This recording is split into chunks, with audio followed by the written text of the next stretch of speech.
And a welcome here to Wake Up Call with Dan Tortora, where sports truly meets that thing called life. We appreciate you being here, hanging out with us inside the Great Lakes Honda City Studios, and appreciate your patience here this morning.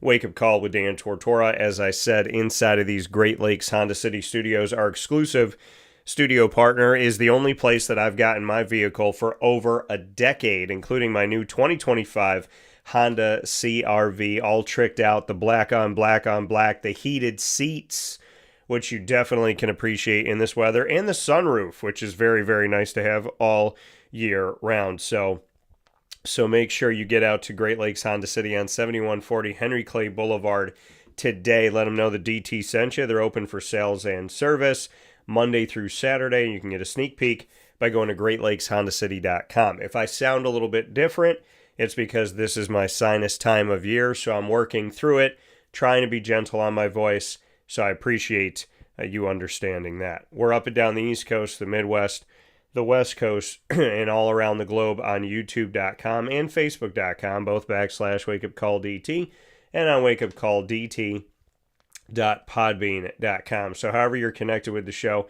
we thank you so much for tuning in to Wake Up Call with Dan Tortora, where sports truly meets that thing called life. And with that being said, we got an awesome show set up here for you today.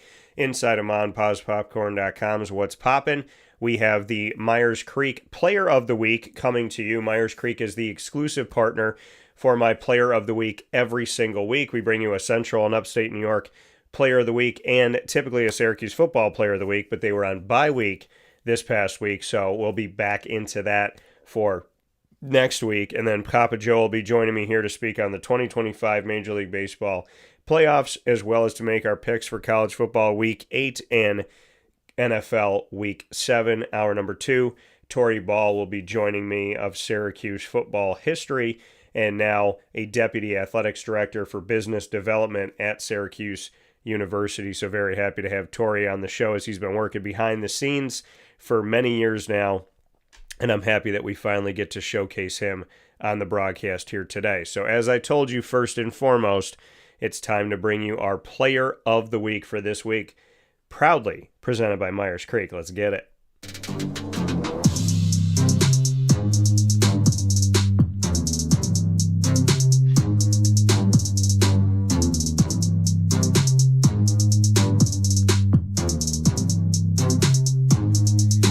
My Player of the Week for Central and Upstate New York this week. This was a decision that I made literally last night before the show. Going into this, was looking at, and I look at all different sports. We've honored a bunch of different sports here. We've honored the world of volleyball as well as soccer. This week is football. This week is a team who is undefeated and a player who just went simply bonkers in his last game. So it is my honor, my pleasure, to spotlight this gentleman here this morning. My Central and Upstate New York High School Player of the Week, proudly presented by Myers Creek, is Jacob Kilborn, Carthage Comets running back, who very recently, in their last game against Watertown, had 16 carries for 139 yards. For those of you playing the home game, that is just shy of a first down per carry. 8.7 yards per carry, 5 touchdowns in this game. 48-19 victory over Watertown to keep the Carthage Comets unbeaten at 6-0. And this is in Section 3, Class A in the National Division. Big time shout out to the Carthage Comets. Cannot say enough about the work that they're doing as a team, and have to give a big time shout out to Jacob Kilborn for being our Central and Upstate New York High School Player of the Week, proudly presented by Myers Creek, for his incredible job. And listen, this backfield has been awesome, and I can't say enough about the backfield in general at Carthage, especially in this last game. I got to give it up to Jacob Kilborn, but I also want to make mention that, this is a team that overall has done a tremendous job. I could easily pick another Player of the Week for this week as well.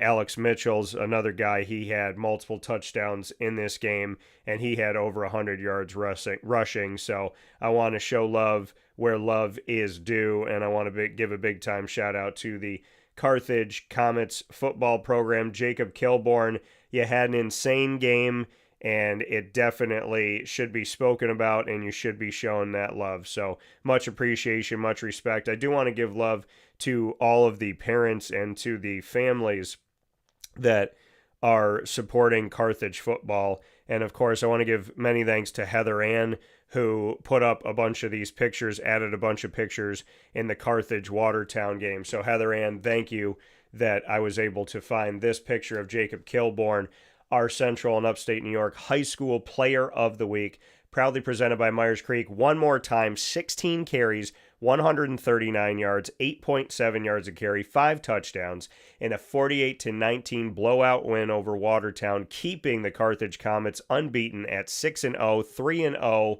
in their conference play, and they are in Section 3, Class A in the National Division, putting themselves in prime positioning as the only unbeaten team in Class A as they step forward into the upcoming postseason. So all love and all respect to Jacob Kilborn and his team. And congratulations one more time on being honored as our Player of the Week this week. Proudly presented by Myers Creek. Make sure you head out to Myers Creek in the country on 33 Rippleton Road in Cazenovia and in the Syracuse Inner Harbor on 720 Van Rensselaer Street. God bless to Jacob and your family and to all of the Carthage Comets. And looking forward to everything that is to come as you step into the upcoming weeks and the postseason. God bless to you all. With that being said, here on Wake Up Call with Dan Tortora, where sports truly meets that thing called life, it's time to hop into Papa Joe time. PJ was on the road. He was traveling to Wisconsin, and he went up there to check on the Milwaukee Brewers to see if they still had a heartbeat, which they did, and they were able to get themselves into the next round, but they're now facing the Los Angeles Dodgers and their billion-dollar salary. So PJ is here with us. He's going to let us know his thoughts on a lot of different things this morning, but we absolutely missed him. I had to make picks without him, which was sad, but we're back to make our picks and back to have some fun. PJ, how we doing? Good, Daniel. I'm back from Wisconsin cheese country. I got a little banged up when I was up there. Like Let's self, I'm not supposed to be doing anything except for ambulating with my little buggy. So we're at the Milwaukee Airport carousel, and I'm looking to grab a bag for Mary. And I see it, I try to grab it, and the carousel takes me along, and I fell straight down on my left hip, and I was really stunned for quite a while. Make a long story short, when we got back in town, I had it x-rayed, and there's no damage there, mainly because it's already been fixed. Yeah. So I can tell folks, but if you have a titanium hip and you fall on it, don't worry about it because it ain't going to break. Well, I mean, it's a good thing that you're okay. Are you feeling better is a big question. I'm all right. I still sort of wiped out a little bit. I'm 79. I can't be bouncing around the way I used to do 20 years ago. So I'm being cautious. Mary keeps on my ass, of course. So I'm all right. Well, we're happy that you're home. I know you and I talked about what happened on the trip, and I'm happy that you're okay. And so, God willing, you will heal up and be well and stay well. And, things will continue to go in the positive direction for you as we always pray and we hope as we are here with Papa Joe this morning. Speaking of going in the positive direction, the Seattle Mariners, while I was down in New York City covering New York Comic-Con for another show that we have here, our entertainment show, Super Powered Pop, I was watching that game that went into extra innings. And it's incredible how bad, and this is what I love, how bad teams want it, right? How much they want it, how much they're willing to fight for it. You never want to see a team just lay down and play dead. And the Detroit Tigers and the Seattle Mariners, they went to 15 innings to try and see who was going to make it to the ALCS. And the Mariners end up doing it. And I have all the respect in the world for both of these teams for the way that they worked through this, Papa Joe. So I'd love to get your thoughts on Seattle's fight as well as the Toronto Blue Jays, who had a lot easier of a road. I mean, I don't want to say an easier of a road. Let me say this. Their competition did not show up the way that the competition showed up with Seattle and Detroit. Right. The New York Yankees, I'll put it to you like this, PJ. By the time I got to New York City, there was no team to see in New York City. So the Yankees were already out of it. The Blue Jays had taken care of them 3-1. So I'd love to get your thoughts on these series that we had in the ALDS. And we'll start there in the divisional round that set up what we have right now. Seattle versus Detroit going to the final moments and beyond regulation, and then the Blue Jays handling the Yankees pretty easily. Well, the Blue Jays we know, is probably one of the best, if not the best, hitting team in baseball.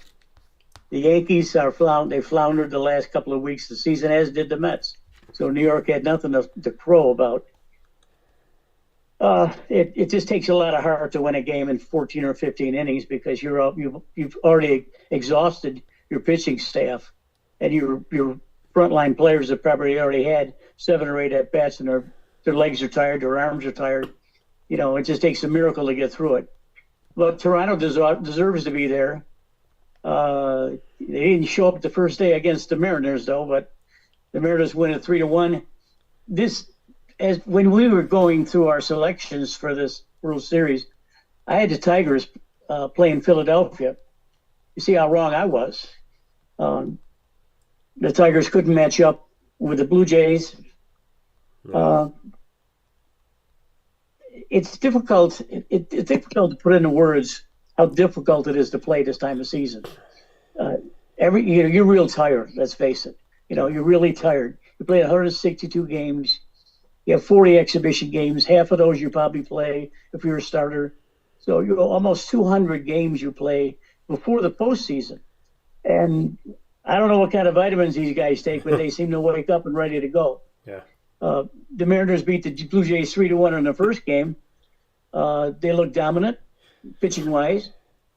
And Monday they came back and smashed the Blue Jays 10-3.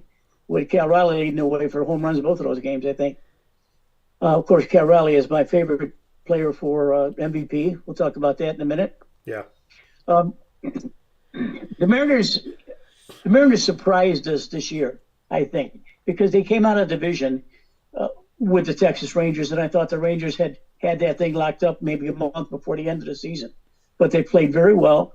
They got a couple of players from Arizona that really, really helped them. Josh Naylor and Suarez. Those guys batted ferociously. Suarez plays a great third base. Naylor picks him at first base. So, the Blue Jay, the Diamondbacks got to congratulate themselves for letting 2 players let go. They probably shouldn't have done. So, in all, the Blue Jays had a tough couple of games. They were probably tired, no doubt about it. First game, especially after losing 3-1 against a meaningless pitcher. I mean, he's not a bad pitcher, and then he woke up last night. We saw him smash and smash and smash. I saw home run after home run after double, home run. And I went to bed when the score was, I think, 10-3. I wasn't, where are they going? They're not going anywhere. Yeah. I'm sure that the managers of Snyder or Taylor, I should say. Seattle says, listen, just take care of yourself, make some good swings if you have to. This game is over. We'll wait till tomorrow night. And that's just what they did.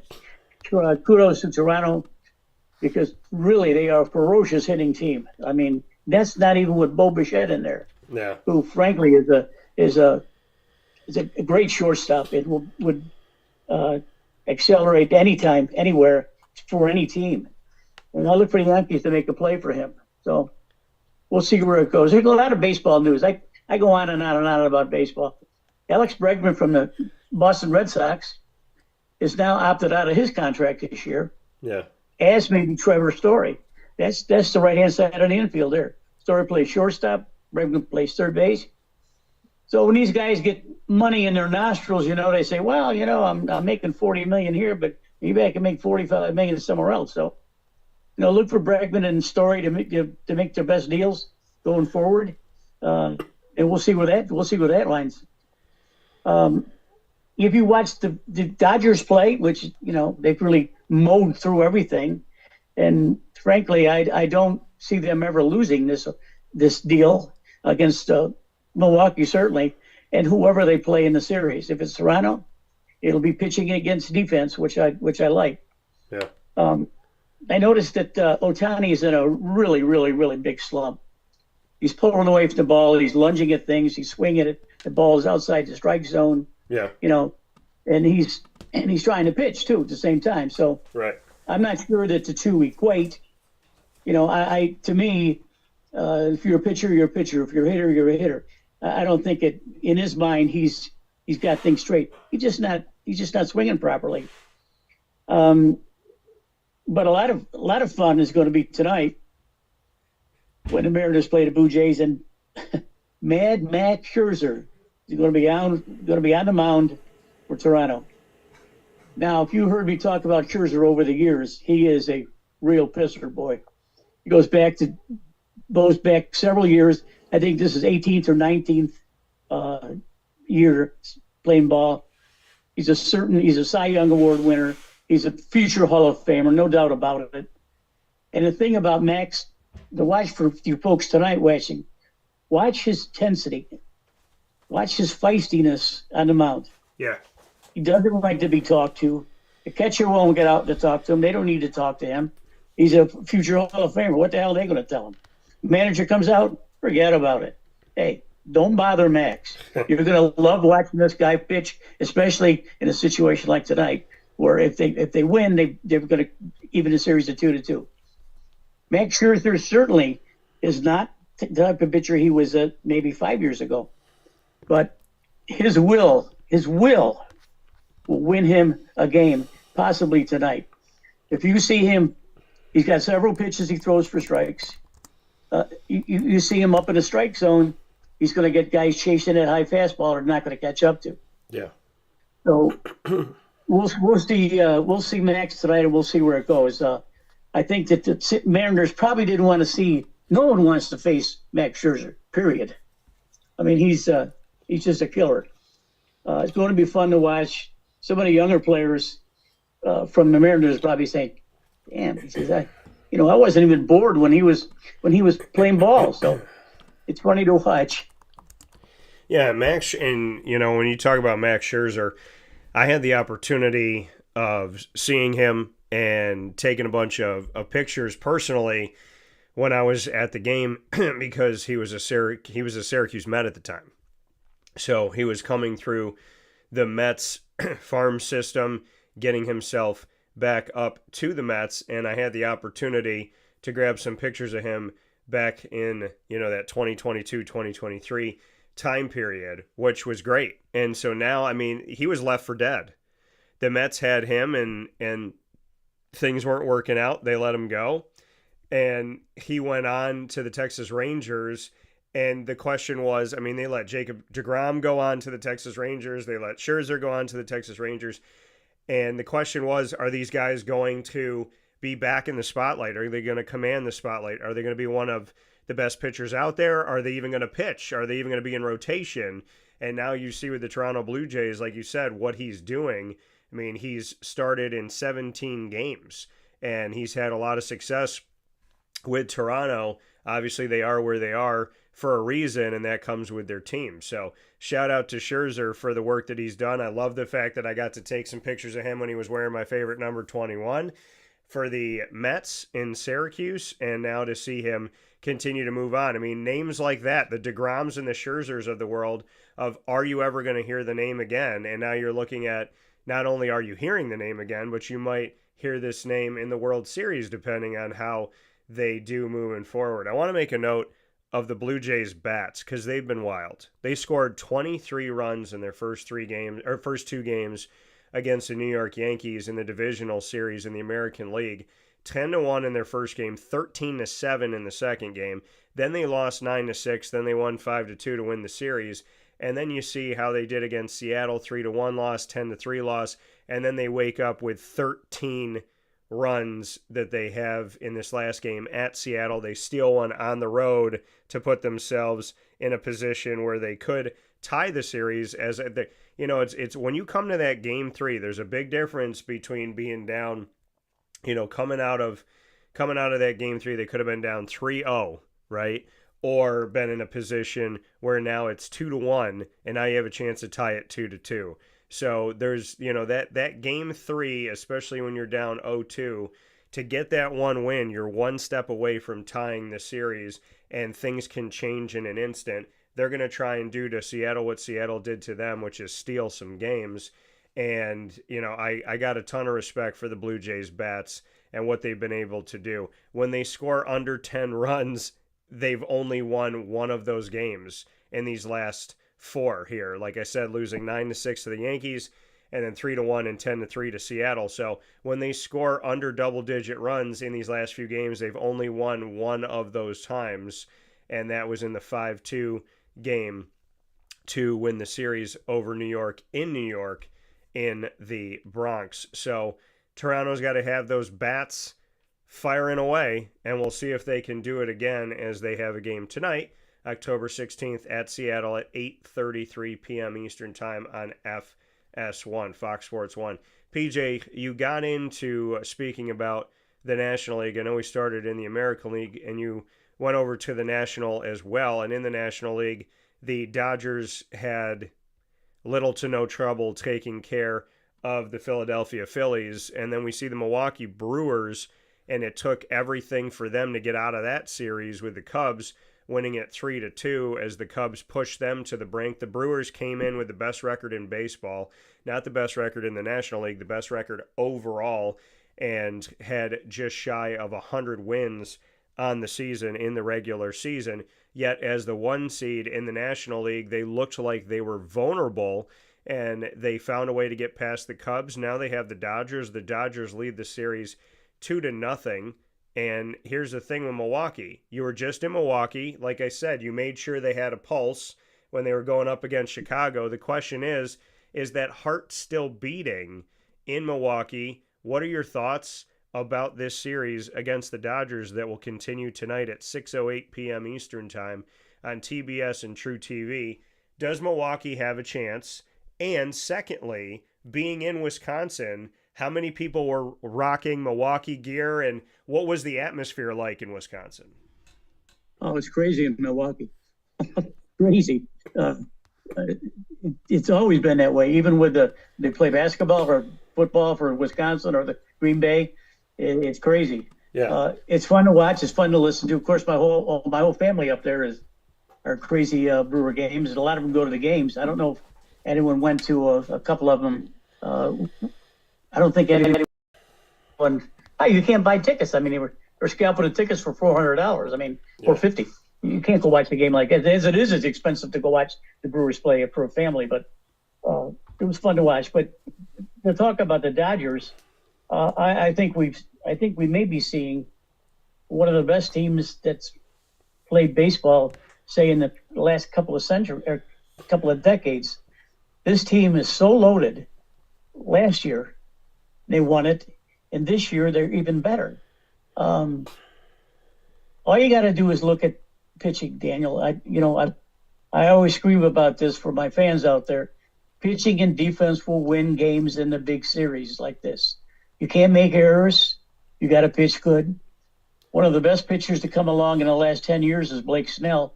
He won a Cy Young Award when he was with Tampa Bay. You imagine how hard that is? No one gets any out of Tampa Bay anything, but that's how good he is, and he wins another Cy Young Award. Then he got hurt. When you saw him the other night, he was almost unhittable. Gave up 2 hits, no, 1 hit in 8 innings. Anyway, he's got all the pitches, especially his sliders, curveballs. He's left-handed. He works in and out, up and down. He knows. Snell, along with the really good pitchers in this league, know that you can't get Major League Baseball players out on fastballs unless you're plus 100. Okay, most of these guys, all of them mostly, came up through the little leagues, senior leagues, and college and everything out learning how to hit a fastball, and they mashed the hell out of it. You can't get a mediocre fastball past a good hitter in the major leagues. You can't do it. So what do you got to do? You got to pitch crafty, as some of the old Sandy Koufax and Whitey Ford used to call it, crafty. Slow curves, splitters, sliders, anything to keep the batter off balance. If you can whip 100-mile-an-hour fastball like the Groom in there, that's different because he's got a nasty sinker. So, like, there are some good pitchers out there that are as good as Snell, and we saw another one the very next night, Yamamoto. I don't know how the Dodgers get these players. Yeah. He gives up the first pitch, home run to Churio. What does he do? Turns right around, gets the ball from the referee, and starts tunnel visioning again. That's all he had to do. He had to keep going, and he's got so many different pitches, and they dip, they left, right, up, down. He's impossible to hit when he's on. And he was on, you know. He gave up 3 hits, and he pitched 9 innings. How many times have you seen in recent history any pitcher go 9 innings? Yeah. You hear me bitch about it all the time. They take him out after 5 or 6 innings. Yeah. They bring in a plethitude of relievers. Well, Yamamoto, all he was doing is looking at Dave Roberts, and he would shake his head up like this. That's all, not his head. Yeah. And Roberts knew that he was good. Same thing, coming off the eighth inning, he nods his head.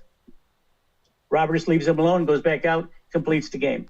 Fantastic effort, brilliant effort. I mean, how do you beat pitching staffs like that when you got Tyler Glasnow coming up, you got Ohtani coming up, you got Kershaw if he's ready and willing, you got a couple of other guys that are killers.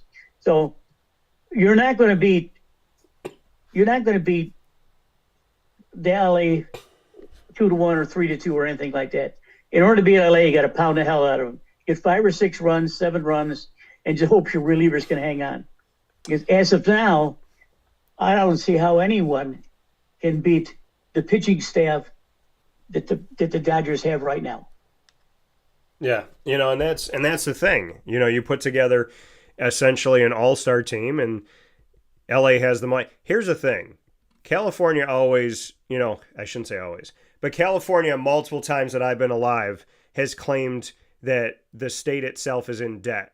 So I just wonder what's more important to California, for the Dodgers to have a payroll to win the World Series, or maybe the Dodgers should use the money from their payroll to pay off the debt of California and get California back in the black here and get them out of the red. So we should see, what can happen from here. But Yamamoto, I mean, incredible. 9 innings, like you said, who does that anymore?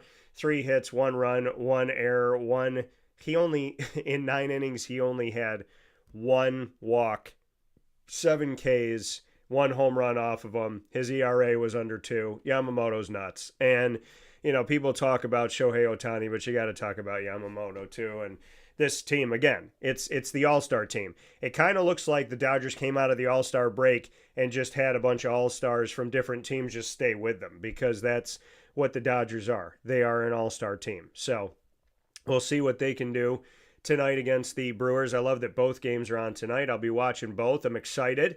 Postseason baseball right around my birthday, as my birthday's less than a week away.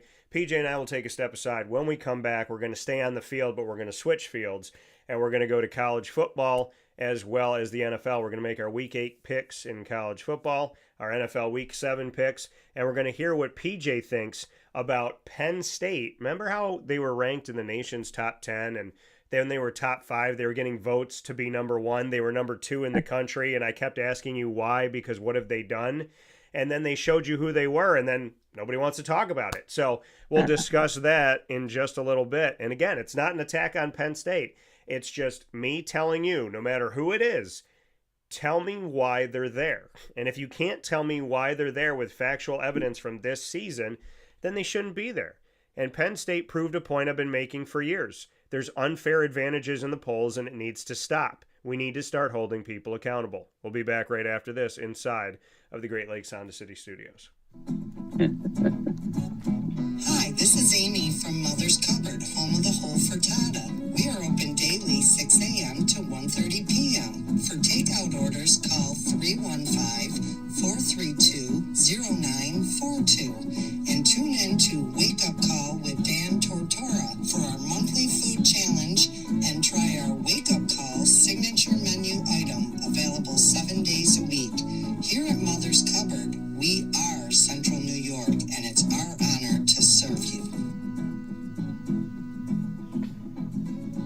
Ma and Pa's Kettle Corn and Popcorn Factory remind us that every day is worth celebrating at 201 7th North Street in Liverpool, New York. Open Monday through Saturday in-store and always online at maandpaspopcorn.com. Serving our Central New York community and beyond, order anywhere, anytime at maandpaspopcorn.com. Stop in to get a tin at Ma and Pa's on 201 7th North Street in Liverpool, New York to get your half-price refills for the rest of your life. Come to Ma and Pa's for your holiday gift giving for family, friends, employees, and clients. And remember, for fundraising and events, to call 315-450-6272. That's 315-450-6272. Ma and Pa's Kettle Corn and Popcorn Factory. How corny are you? This is Jimmer Sikowski, owner-operator of Chick-fil-A Cicero, 7916 Brewerton Road in Cicero, right in front of the Home Depot. I had a deep feeling that God wanted me to do something bigger with my life and to help people, help others. I kept putting Chick-fil-A in my life, and I realized as I was going through the franchise selection process that positively impacting the lives of others was really core to what we do here at Chick-fil-A. First of all, it starts with the food. The food is brought in fresh daily. We bring in local produce. We prepare to order in the kitchen. We hand bread our chicken. We hand spin our milkshakes. It's great food. It doesn't taste like fast food. I think the second thing is the way people feel when they come in a Chick-fil-A restaurant is different. We try to treat people with intentional kindness here, which is very different and deeper than good customer service. And so I think it feels remarkable for most people to come in a Chick-fil-A restaurant. And then lastly, the impact that we try to have in the community is very different. It's a big part of the expectation of every operator of a Chick-fil-A restaurant is that they're actively engaged in their community, they're a leader in the community, and they're making a difference. When they realize that what we're striving to do is to shine a little light in their life, that's a very, very different experience than you will have in any other quick service restaurant. And it's that remarkable experience that I think people will emotionally connect with. And a welcome back here to Wake Up Call with Dan Tortora inside the Great Lakes Honda City Studios. Hope you're having yourselves a fantastic week this week. If you're like many people in Central and Upstate New York where your allergies are going haywire and your sinuses are bothering you, I'm right there with you, baby. So let's say a quick prayer before we jump into our picks. In the name of the Father, and of the Son, and of the Holy Spirit, amen. God, I pray that everyone, all of your children, heals completely and for good. And no matter what, that we heal through you and handle well whatever comes our way, in and out of our control. May we realize that nothing is too big for you, that miracles continue to happen every day. So please help for miracles to continue to happen. May everyone be okay and stay okay, all of our loved ones. Those up in heaven, please, may they be with you, safe and sound. Everyone that's passed on with their loved ones that have also passed on and with you in heaven. May we be safe and sound here on earth with our loved ones, and may we be connected to those that have passed on through Jesus' death and resurrection. And may we just remember, Lord, that it is your will over our want, and guide us toward you and guard us from everything that is not you. In Jesus' most precious name we pray. In the name of the Father, and of the Son, and of the Holy Spirit. Amen. Make sure you stay tuned tomorrow as I will be honoring my friend who passed within these last couple of years. I will be doing a big honor, a tribute to a very good friend of mine over the years tomorrow morning. So make sure you stay tuned for that. God bless to you all. With that being said, PJ and I are going to be making our picks for college football in week 8. I can't believe it's week 8, but we're here. And so PJ and I will get this board ready for you, and it is now time to go. We got, PJ, there were games on Tuesday, Wednesday. There's a game tonight. There's a game on Friday. So between college and the NFL, there will be games every single day of the week, which is absolutely insane. So I want to go to Friday night here, and it is Louisville at Miami. I don't understand how this happened. At Hard Rock Stadium, Miami, who's number 2 in the country, and I would argue that they're the best team in the country, the game that they have against Louisville this Friday, October 17th at 7 p.m. Eastern Time on ESPN, you can get tickets in Miami for $17. You can't get a burger in Miami for $17. I don't know why the second ranked team in the country's got $17 tickets, but I would tell fans to snatch those up, buy 12 of them, and then sell a few. What do you got for Louisville at Miami? Well, it looks like Miami's going to roll. Louisville's got a good team, but Miami's defense is playing tough. So I look for them to win it easy, I think, at home.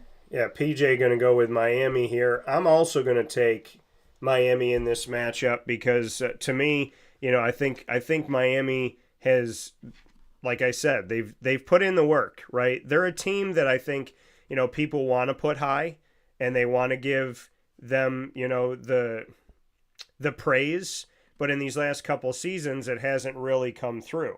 Now we have the opportunity to see if Miami is going to back up everything that they get. And I think that Miami right now, Louisville, like you said, they're a tough team. I think they're a good team. I picked them high in the preseason in the ACC, but I definitely believe that Miami is one of the strong teams in the nation right now, and I think that they'll win this game. Nebraska is ranked in the top 25 with my guy Matt Rule, who I met at Temple. His name came up in the Penn State job. They're going on the road to Minnesota. Do we see Nebraska staying in the top 25, getting a win? I think so. I've always liked Matt Rule. I think he's an excellent coach. He certainly is a motivator. And the unfortunate situation at Penn State will allow us and all the Penn State fans to realize that the only person capable of taking the job at Penn State is Matt Rule. Now, the only one that can do that is Matt.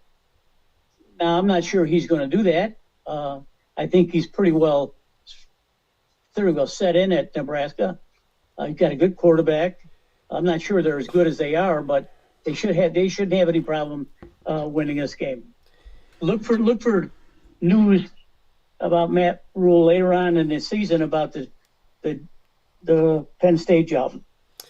Yeah, Matt Rule's up for it. There's a bunch of names that have been thrown in the hat here. People asking about Fran Brown as well. But right now it is up in the air. We'll get to that in just a minute here, but we're both going Nebraska over Minnesota. North Carolina's going on the road to California. California's got a young quarterback who's been playing very, very well, and the former Cal quarterback that's at Indiana has Indiana undefeated, working with that team. And obviously it's not just him, but he's helping the charge in Indiana. So Cal's got a former quarterback in Indiana doing good things and a current quarterback at Cal doing good things. The game's on Friday night, October 17th at 10:30 p.m. Eastern Time on ESPN. What do you think about this one, PJ? North Carolina at Cal. And is this Bill Belichick project in North Carolina going to be done after a year? Bill Belichick is in a lot of trouble. I think he came in there with great aspirations. He had his whole lineup set, what he wanted to do, how he wanted to coach, who he wanted to bring in to help him coach, and who he wanted to bring in for players. He certainly got enough in the portal, and he's got almost 40 recruits for this coming year. I suppose the North Carolina people better give him another year, but he doesn't win this game. I don't care how bad California is. Yeah, I think Cal's going to get it as well. Cal's definitely had an uptick from last year. Like I said, losing their quarterback, and they got another guy stepping in. Once again, Cal quarterbacks showing you that they can get it done. Look at the pedigree and their history. One of those guys, name Aaron Rodgers. So let's take a look at the next game that we have here, PJ, and that's going to take me to speaking with you on a game that's going to be inside of the SEC. We got a few games inside of the SEC that we got to discuss, and one of those games inside of the SEC that is going to be against two teams ranked in the top 20 is number 10 LSU at number 17 Vanderbilt this Saturday, October 18th at noon Eastern Time on ABC. What do you got? Vanderbilt was a surprise this year, but they're not as big as most SEC teams, and I think they have a difficult time with physicality. And certainly LSU is that. LSU, to me, has got a pro quarterback in Meier. I've been watching him for a couple of years. He's an excellent thrower. I think LSU does it on both sides of the ball here, offense and defense. Yeah, so PJ going with LSU. I'm also going to go with LSU on the road against Vanderbilt. See, the tough thing with Vandy here is I think, Vandy's definitely not a bottom feeder anymore. Them and Missouri were considered the bottom of the barrel when it came to the SEC, but within the last few seasons, they've shown that that is not the case anymore. I want to give a lot of credit to Clark Lee. His name is in some of the, and again, rumors are rumors, so take it for what you want to take it for. But his name was also out there for the Penn State job. Clark Lee, former linebackers coach for Syracuse under Scott Schaefer, who was the coach at the time, and now the head coach of Vanderbilt, has gotten this team alive and well. And I think it'll be a good game, but I'm going to lean on the side of LSU like you, PJ, in this matchup. Next one is Georgia Tech, ranked number 12 in the country. I think that Miami and Georgia Tech should make it to the college football playoff if they continue to win. It would be a travesty to sports, in my opinion, if a team like Georgia Tech was not in with Miami in this college football playoff, with them being 12 spots available. Georgia Tech at Duke. What do you got? Well, Georgia Tech it seems always, going back several years, even to Paul Johnson, they always have good running attacks. And this doesn't change with Haynes King. And fortunately for Georgia Tech, that he can throw the ball. So he's a true dual sport athlete, where he actually is a much better thrower than people give him credit for. But he sure can run, and I like Georgia Tech. Yeah, I mean, Haynes King has been incredible. And like I told you at the beginning of the season, Haynes King had made a statement about the Georgia game. And they were talking about, rivalries and whatnot. And he said, and it's to hell with Georgia. And I will not forget that he said that. And the fire that he had in him for that, I said, wow, that if he's got that fire against Georgia, I feel like that's going to come. It just was a sense it's going to come through the whole season. Syracuse has to go to Georgia Tech after this week, and I'm not feeling good about it. I got Georgia Tech beating Duke in this game. Next game up, PJ. Oklahoma just lost to Texas. The two former Big 12 foes, now in the SEC, went up against each other. Oklahoma was top 7 in the country. Now they've fallen out of the top 10 at 14. South Carolina's played spoiler before, but can they do it again? South Carolina hosting Oklahoma. What do you got? This will be a good game. Mateen for Oklahoma tried to play last week against a good Texas team with a thumb that was apparently dislocated or broken or something, and he had a little small cast at it. I don't know how he could grip the ball. He didn't throw the ball that bad either. They actually have a shot to win the game. I think Oklahoma across the board is much better than people give him credit for. I think if Mateen can throw the ball, he can certainly run. But if he can throw the ball and make the throws that he wants to throw, then I think they'll be okay. And I think they will. South Carolina has been very, very erratic. Norris is not the kind of quarterback that he was supposed to be. He's supposed to be the big one coming through this year. First round draft pick. And he's not playing that well. So I like Oklahoma. PJ, I'm going to tell you this right now. Some teams, they get that loss, and then you say, okay, they got a strike against them. And then that next week, it could be 2 strikes and out of the college football playoff. And I think that's going to happen to Oklahoma. I got South Carolina winning this game. Upset city for South Carolina, getting a win over Oklahoma. And in back-to-back weeks, the Sooners taking a loss, understanding that it's going to be later than sooner than they're going to be in the college football playoff. Next one we got, PJ. Texas A&M, who I consider to be a top 3 team in the nation. I have no idea why they're behind Indiana, but Texas A&M is going to be at Arkansas. What do you got? Well, I was up in my hotel room in the suite, and I watched the Florida Texas A&M game. I think I went. Yeah, I was gone then. I don't know. I'm listening to the thing, and Florida had scored 14 points in the first 8 minutes of the first quarter. Texas A&M scored 2. It was 14-14 with some time left in the first quarter. I said, hell, this is going to be a hell of a game. Didn't turn out that way. Texas A&M ratcheted it up a little bit, won both lines of scrimmage, and beat Florida easily, and they should do the same thing today. Yeah, so I'm going to go with Texas A&M as well over Arkansas in this matchup. Like I said, I believe they're one of the top 3 teams in the nation right now, so we'll see if they can prove that here, continue to prove that. Ole Miss at Georgia, PJ. One of these teams is going to be in a position now where Georgia is 5-1. If they go to 5-2, I think they'll still be in the college football playoff conversation because it's Georgia. So let's just call it what it is. There's certain teams that can lose 2 games and still be in the conversation. Ole Miss is undefeated. Does Ole Miss have their first loss of the season against Georgia, 2 top 10 teams in the country?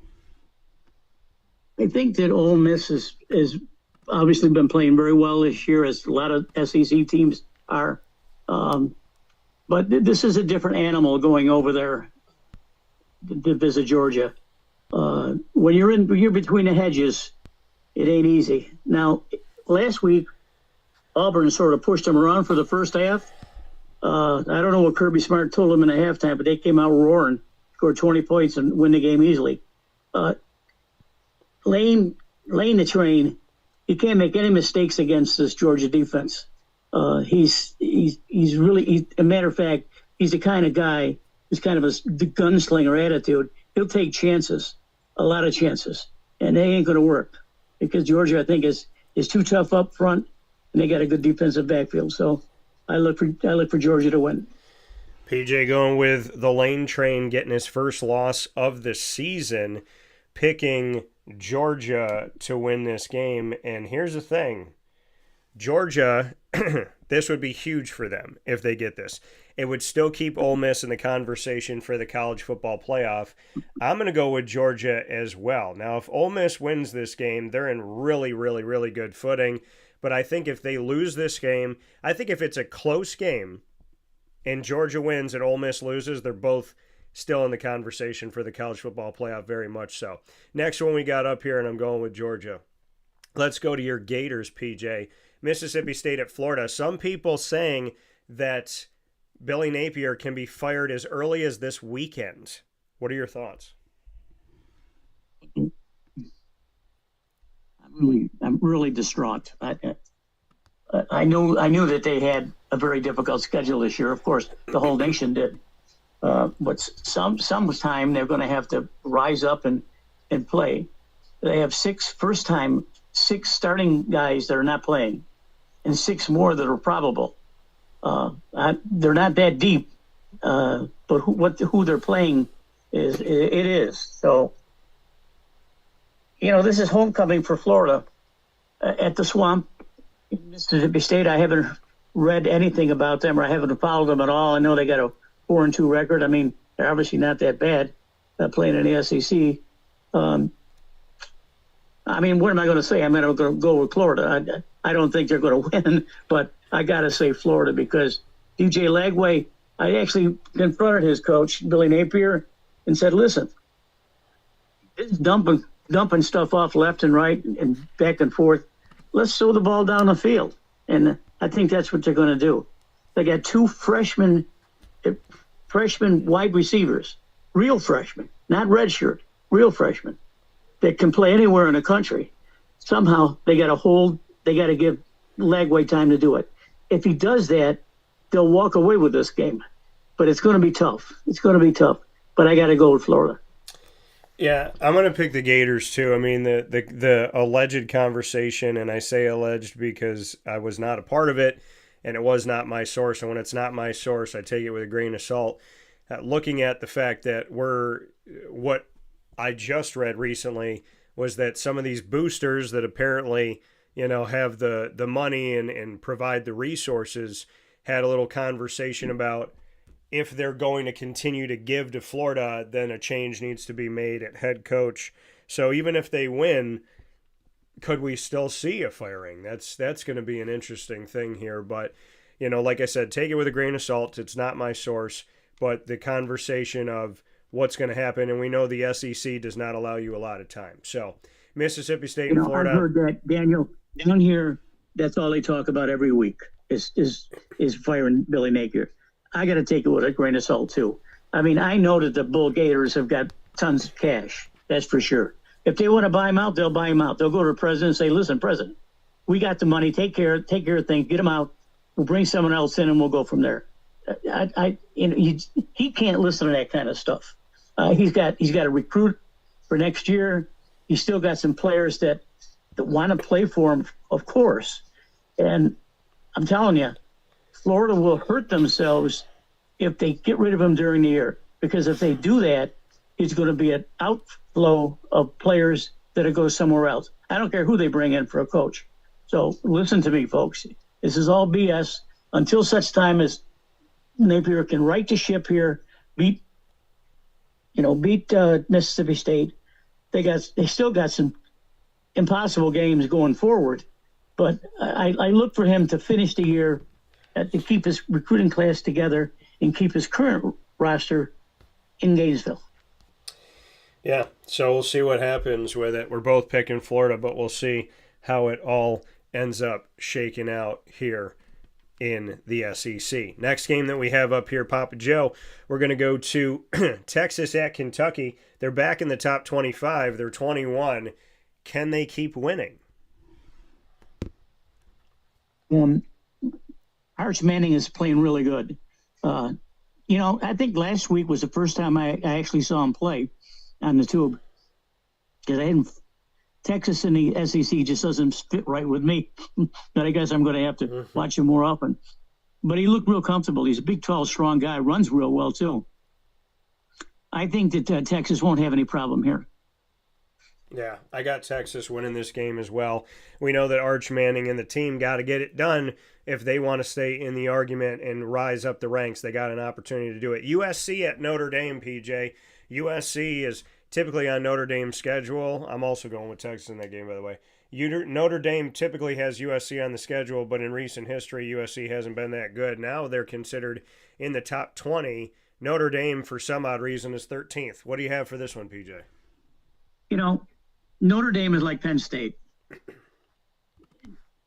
2 losses shouldn't even be in any conversations with 2 losses. But like you say, they're Notre Dame.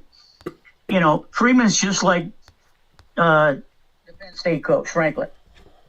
They talk a lot of junk. They really recruit well, but they don't win the big ones. Notre Dame more than Penn State. Now, I think that they're probably going to get rid of Freeman if he loses this game, or he loses a couple more at the end of the season. Notre Dame simply is not that good. Now, I don't know about South Carolina because I've never seen them play this year. I think I'm going to go with South Carolina or USC because I just don't think that Notre Dame is that good. How about it? Well, and if Notre Dame loses 3 games, let's see how long they want to keep a 4-3 team in the top 25. So I'm going to go with USC in this game as well to get the victory here. But, 4-2 and 13th in the country. Come on now, folks. There's a lot of one-loss and undefeated teams still out there in college football and the FBS. Let's be real and let's start being fair. Tennessee at Alabama. Both of these teams have 1 loss. Somebody's going to have 2 losses. This game could decide which team at the end of it all is knocked out of the college football playoff. Who's winning? I saw Alabama last weekend, and they were all out to hold Missouri off.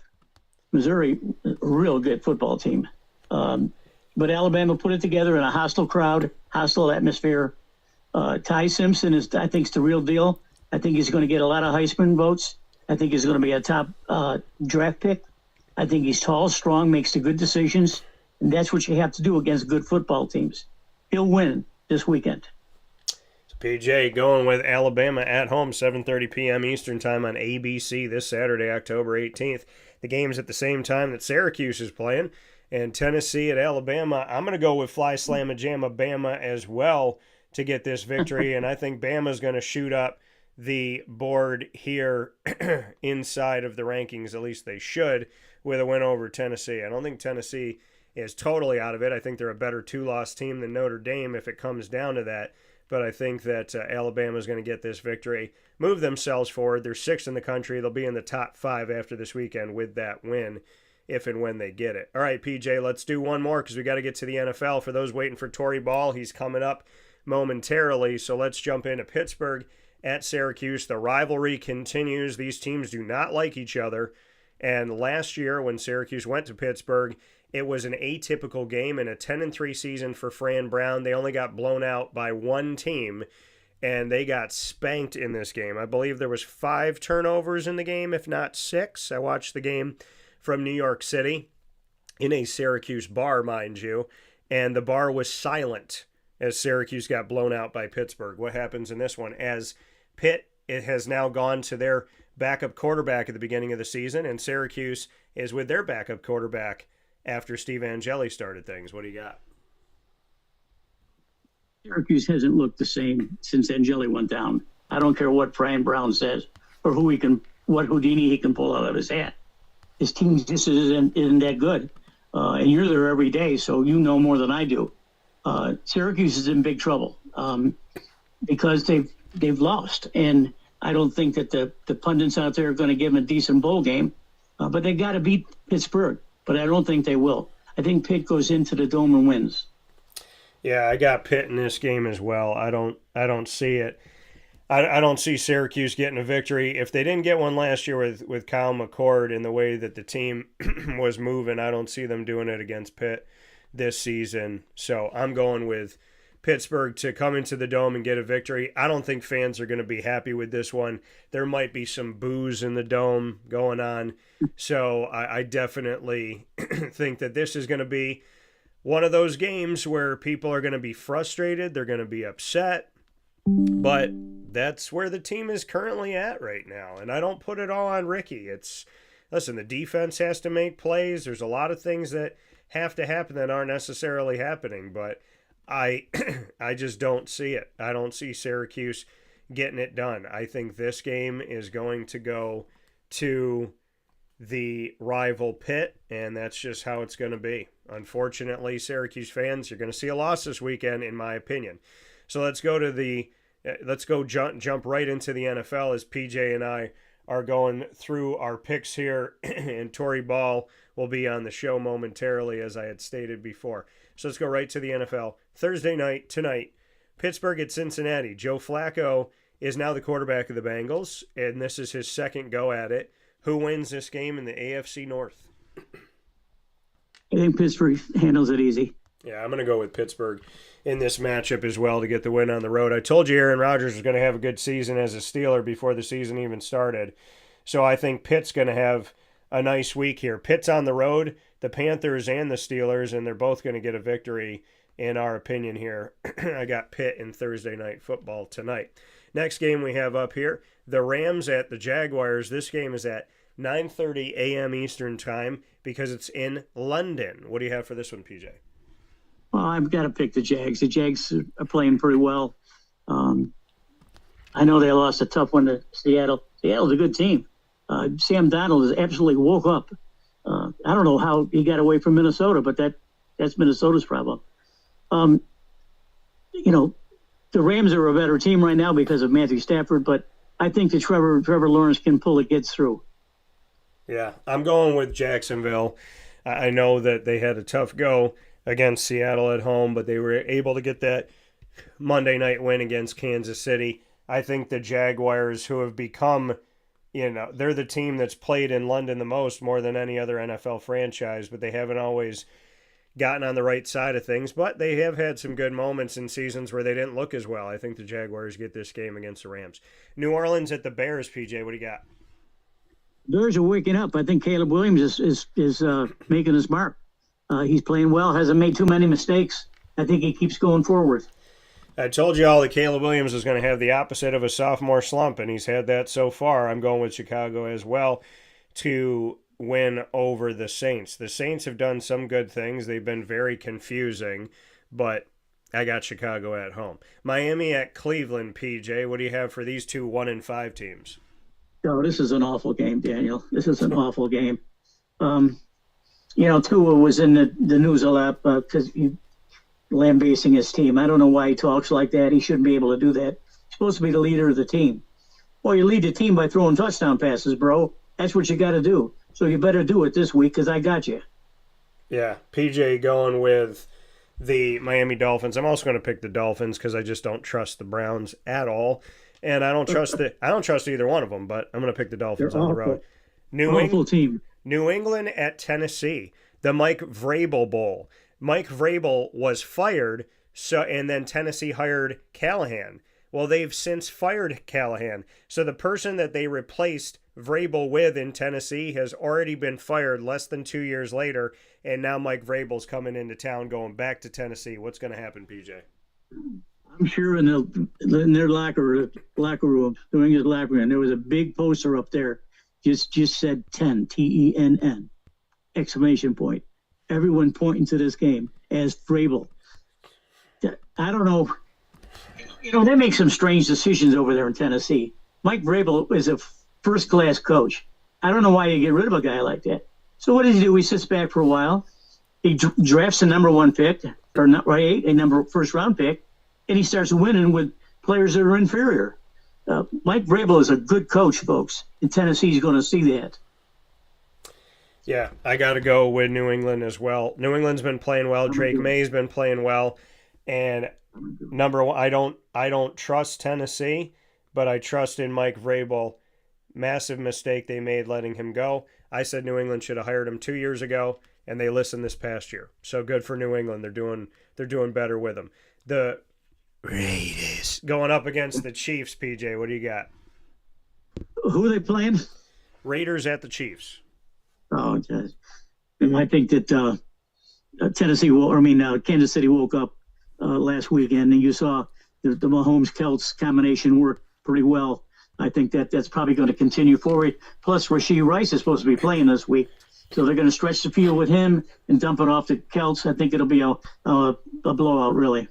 Yeah, the Raiders, they play Kansas City as AFC West foes twice a season, and they sometimes steal one, but I think Kansas City's going to get this one. However, I think it might come down to the wire. Might see this game tied late in the game. Philadelphia at Minnesota. If Carson Wentz is to play for Minnesota, they said J.J. McCarthy might be out there. They're both on the injury report.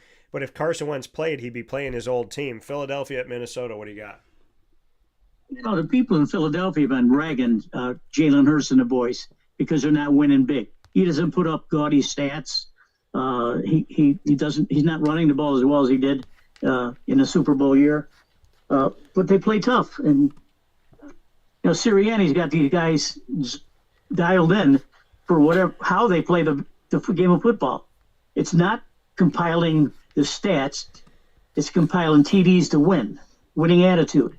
That's what he's got, and I think it continues here.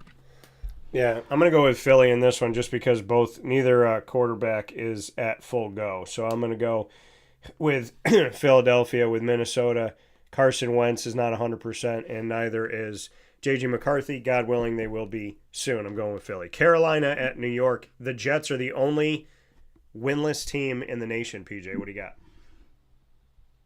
I don't know why Aaron Glenn still has his job. I don't understand that. Maybe because he was part of that Detroit staff last year, but he doesn't deserve to be a head coach right yet.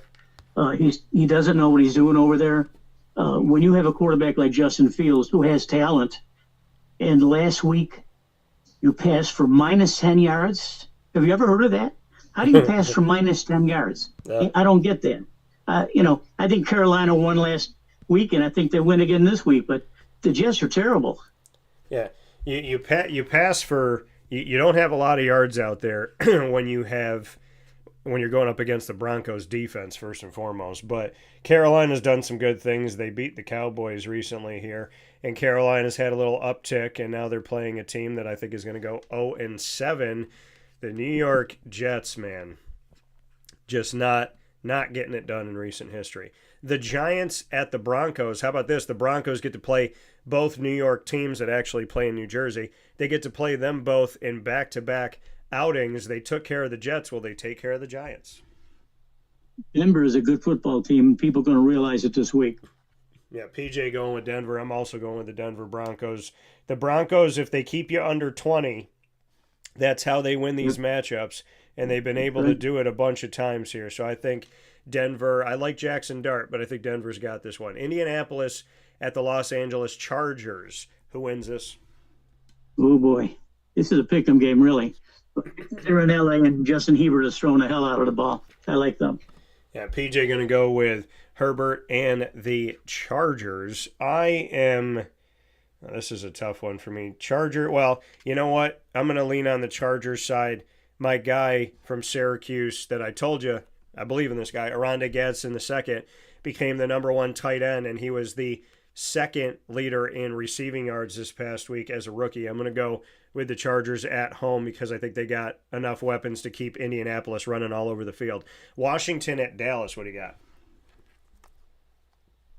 Who cares about Dallas? Jimmy Jones thinks he's got a Super Bowl team over there. I don't know. I don't know why people listen to him. They probably should just turn him off. Washington, I think, is making headway. I think Daniels is doing a good job this year, like he did last year. As a young guy, he doesn't make too many mistakes. He's pretty polished for being a young kid. I like Washington. The Cowboys at home have been scoring 40 points this season, but I think Washington will get the best of them in this matchup. Dallas does have a tie. Remember, they tied with Green Bay. Green Bay, next game up, at Arizona. Arizona makes no sense. Green Bay at times doesn't either. What do you got for this one, PJ? I think Green Bay wins this on the road. Yeah, I got Green Bay in this. They got weapons, and unfortunately they got injuries to their backfield, but again, Marvin Harrison Jr., I didn't want him to go to Arizona because I thought he'd be underutilized, and I feel like that's happening. I'm going with Green Bay. Atlanta at San Francisco, Sunday Night Football, PJ. Michael Penix woke the heck up with this offense and beat the Buffalo Bills in Atlanta. San Francisco looks good under Mac Jones, so what do you got for this one? Well, I think Purdy's going to play this week. Boy, I tell you, Mac Jones really looks good under center. I mean, he looked poised the last couple of weeks. I've watched him. He's always been a good quarterback. He just was stuck behind Trevor Lawrence. That's all. If Purdy plays, he's a better quarterback, obviously. But if he plays, will he play hurt or will he play aggressive?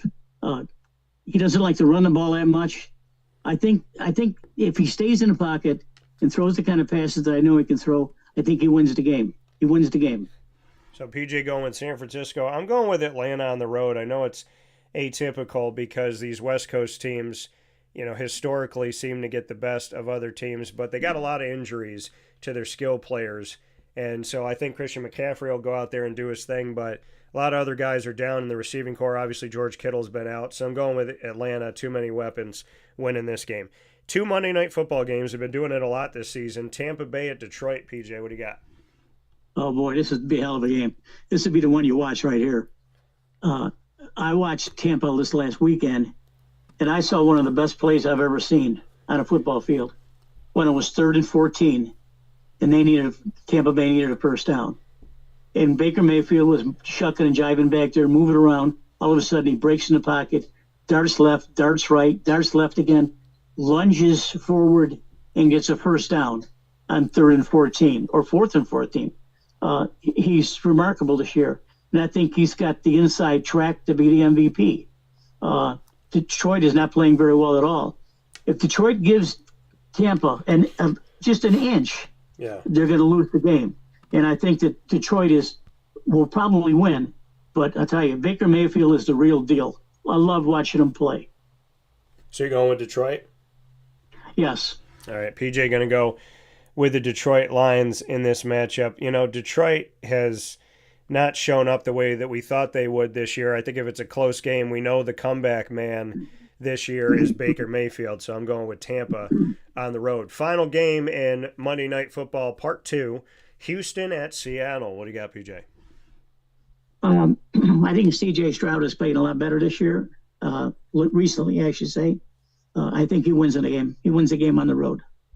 Yeah, C.J. Stroud's definitely woken up. This offense has played better. I'm going to go with Houston on the road as well. I know Seattle just got a win at Jacksonville, but I'm going to go with the Houston Texans to get this one on the road against the 12th man. So there we go. That's what it looks like. That's the board, and I'll be saving this board so PJ and I can have it all set up and ready to go to see how we do when we take a look at it next week. So with that being said, Papa Joe here on Wake Up Call. Thank you as always, PJ, for being a part of the show.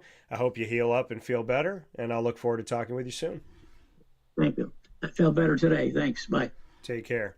And wearing that Lando proud there. I love that. Love that Lando shirt. So with that being said, here on Wake Up Call with Dan Tortora, we're going to take a quick step aside where sports meets life. When we come back, we will have the opportunity to bring on Torrey Ball here, and we may bring him on right away. So we're going to take a look and see, because I think he's in our queue. So we may just not take a step aside and bring Torrey right in to Wake Up Call with Dan Tortora, where sports meets life. So yes, he is ready to go. So it looks like we're going to bring in Torrey here on the show. We thank you for being here with us once again inside the Great Lakes Honda City studios. Great Lakes Honda City, coming to you on 7140 Henry Clay Boulevard in Liverpool, New York. You can go to them for sales and service Monday through Saturday, and you can get a sneak peek of their inventory by going to greatlakeshondacity.com any time of the day, any day of the week. So with that being said, it's time for us to bring in Torrey Ball to the broadcast, and appreciate Torrey for being a part of the show, and definitely thank Torrey for all that he's done, all the work that he's done over the years. I've gotten to see him behind the scenes. So if you're not, inside of the media, this man kind of keeps a little bit of a low profile, right? He's doing his thing, and you may not see him as much, but he's doing a ton of work. And when you're in the media, seeing what he's doing and who he's working with and how he's working and how often he's working, I wanted to get him on the air because I believe that this gentleman, who has been very humble and very behind the scenes, should be in the spotlight. He is a former Syracuse football player and somebody now as a deputy AD, in business development with Syracuse University, has, in my opinion, done a tremendous job and has really worked hard to up the profile of Syracuse University. So with that being said, I welcome Torrey Ball to the show. Torrey, how we doing? I'm good, man. Dan, thanks for having me. I appreciate the warm intro, and I do stay behind the scenes because I tell people I have a face for radio. Well, Torrey, I disagree with you. I think you should be in front of the scenes, but happy to have you here. And I know it's been a minute since you and I talked when you were playing football, but you and I, like I said, we talk off the air and behind the scenes. But I wanted to get you on here. Obviously saw you at ACC tip-off down in Charlotte, and I've seen the work that you've done with Fran Brown. And one thing that I'll remember, and I want to speak with you on this, to have a career at Syracuse and to be a member of a brotherhood of thousands upon thousands of football players, and then Syracuse announces their new head coach for football, and walking next to this new head coach is Torrey Ball. Did you ever see yourself, of the thousands upon thousands of guys that have come through the program, to be the person that is helping the new head coach onto the stage for his first ever press conference? You know what? I didn't, right? Like, I always saw myself working in collegiate athletics because collegiate athletics has given me so much. Syracuse University has given me so much. And I always knew I wanted to be an athletic director.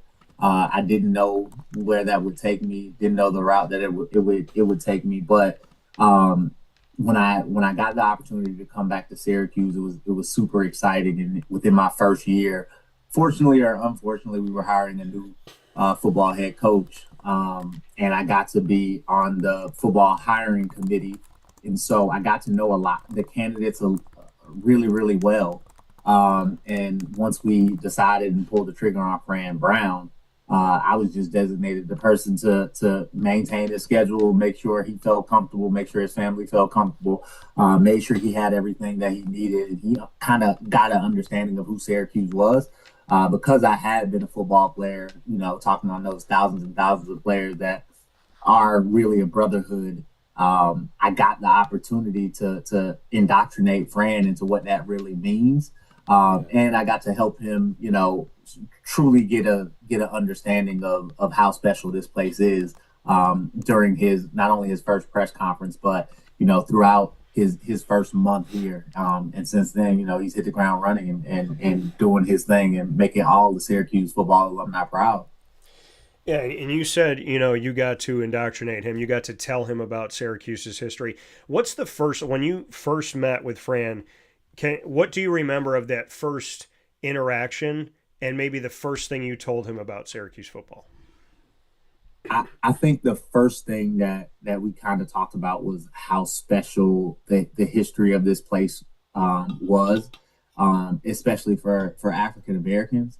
You think about Jim Brown, you think about Ernie Davis, you think about Floyd Little, and some of those civil rights trailblazers. And the Express was one of the reasons that I came here to Syracuse, and I let him know, like, he's a part of that now. He's a part of those trailblazers. He's giving a lot of the young Black coaches an opportunity to see people like them, and he has a burden on his shoulders that not many of us have. But I know he can do it, and I think that was kind of the first, one of the first real conversations we had was how special it is to be a part of Syracuse and be the trailblazer that he is. Yeah, you spoke about that. I mean, Dino Babers, I think, was a 33rd head coach in Syracuse football history.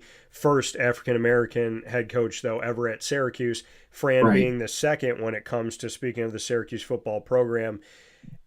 For when you had that conversation of, hey, we've had these trailblazers on the team. We've had Jim Brown, who was playing at a time of segregation. We had Ernie Davis, and like you saw in the movie The Express, things being thrown at them while they're coming onto the field, words being said to them. I mean, when you go back to Ben Schwartzwalder, he was bringing African Americans onto the team, not only bringing them on the team, but having them play, which Right. was not something welcomed by every institution. So Syracuse back in the day was saying, we're going to recruit African Americans. We're going to bring them onto the team. We're going to put them onto the field. No matter what goes on, we're going to support this. We're not going to segregate our team.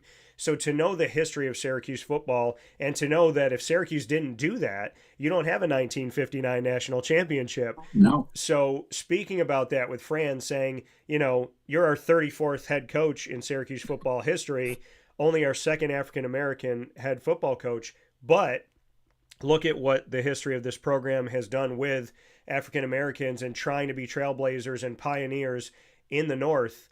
What did that conversation mean to you to have that conversation? It felt really good to have that conversation with Fran, but it felt natural, right? It felt like I think Fran oftentimes calls me after games because I oversee, our fan engagement, our marketing, a lot of the in-game experience that goes on. Fran calls me and says, "Torrey, that wasn't good enough," and I love the fact that he feels. I mean, two or 3 weeks ago, he's like, "Hey, Torrey, I didn't get the music that I thought I was going to get last week." And for him to call me at 10, 11 o'clock at night and feel comfortable doing that, knowing, that I'd pick up and I'd listen and that really felt good. And so as you talk about, like, what did that conversation feel like? It felt like I was talking to someone who was understanding and would listen, and someone who didn't take it lightly, someone who didn't take being Syracuse football coach at all lightly, and he truly understood the history. I didn't really have to teach him much. He understood how important this job is, especially being from the Northeast, especially being a Jersey guy. He totally understood that, and he has taken it and he's done it in his own special way. And I think that was really one of the conversations that showed me who he was, showed me he was going to do things his way, his own special way, and that he would resonate with the kind of players that Syracuse needed. That's why I knew, he would be successful, because, he would be able to resonate with the players that Syracuse needed to grow ourselves to the highest, to compete with the highest caliber teams. When you think about Fran Brown, there's a lot of things that I can say. I got to know him months before he ever coached a game, and we got to speak man to man. And we've had the opportunity to talk. Definitely wish it was more often, but we have had a lot of opportunities to talk off the air, man to man, which I appreciate. We talk about God. We talk about a lot of things beyond football. There's something that strikes me that a lot of fans won't know, and that is that outside of Fran Brown's office, he has 3 pictures. Ben Schwartzwalder, Dick McPherson, Paul Pasqualoni. What does it mean to you that those pictures are there? And was that a Syracuse choice or was that a Fran choice? I think it was a little bit of both. As Fran was coming in, we were still building, what the building would look like, the athletic football complex would look like, and I think it was a choice. Fran understands the importance of those 3 figures, those 3 head coaches in Syracuse's history, and so he wanted to see those people. He took that as a challenge. Hey, these are the guys who built this program and the ones that I aspire to push this program to be more like again. And I think, was it a Fran Brown choice? I wouldn't say it was a Fran Brown choice, but I think he sees that in reverence, like, hey, these are the guys that, I want to, be like or surpass in my time here at Syracuse. And when you think about what he's done up to this point, right? First season, he goes 10-3. And this season, something happens that has never happened before, is that Syracuse goes to Death Valley, defeats Clemson. Now, not only did that game happen, and happen convincingly by multiple scores, and happen despite having the starting quarterback go down, but after the game, Fran Brown said, "Nobody deserves this more than the city of Syracuse." He also said, "Camden, what up?" So I'd love to get your thoughts on him shouting out his Northeast hometown, which is Camden, New Jersey, and the fact that he has adopted Syracuse and said to the world, nobody deserves this more than Syracuse. I think one of the first things Fran said when he got here was he wants to be a part of this community. When I picked him up from the airport, Fran actually rode with me, and he didn't want to necessarily go straight to the athletics complex. He wanted to kind of drive around the city. So I took him, South Salina Street, and he told me, he said, "Hey, this kind of reminds me of Camden." I was like, "Yeah, there are some spots that remind me of that." He's like, "I want to be a part of this. I want to be a part of this community because it feels like giving back to my home in Camden." So I think him doing that is genuinely him. It's not an act. It's not like he really does feel like, Syracuse deserves this win, and not only Syracuse, Camden. And he always wants to make the people, from Camden proud of him. And I think he's done a great job of that. He is continually, changing the game for the kids in Camden, showing them what they can be. I think realistically, coming from the community that I came from, and similar to a community that Fran came from, it's often said, if you can't see it, you can't be it.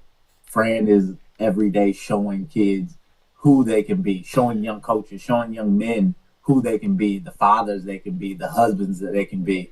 And I think that's admirable. I hope I could do that one day. I told you I want to be behind the scenes, but maybe one day, in the spotlight, showing people, the godly man that I want to be, with my wife and my kids, and showing people that it can be done. All of the things can be done. You can be a head coach. You can be a father. You can be a great husband. And I aspire to be a little bit more like Fran in that way, and be for your community as well.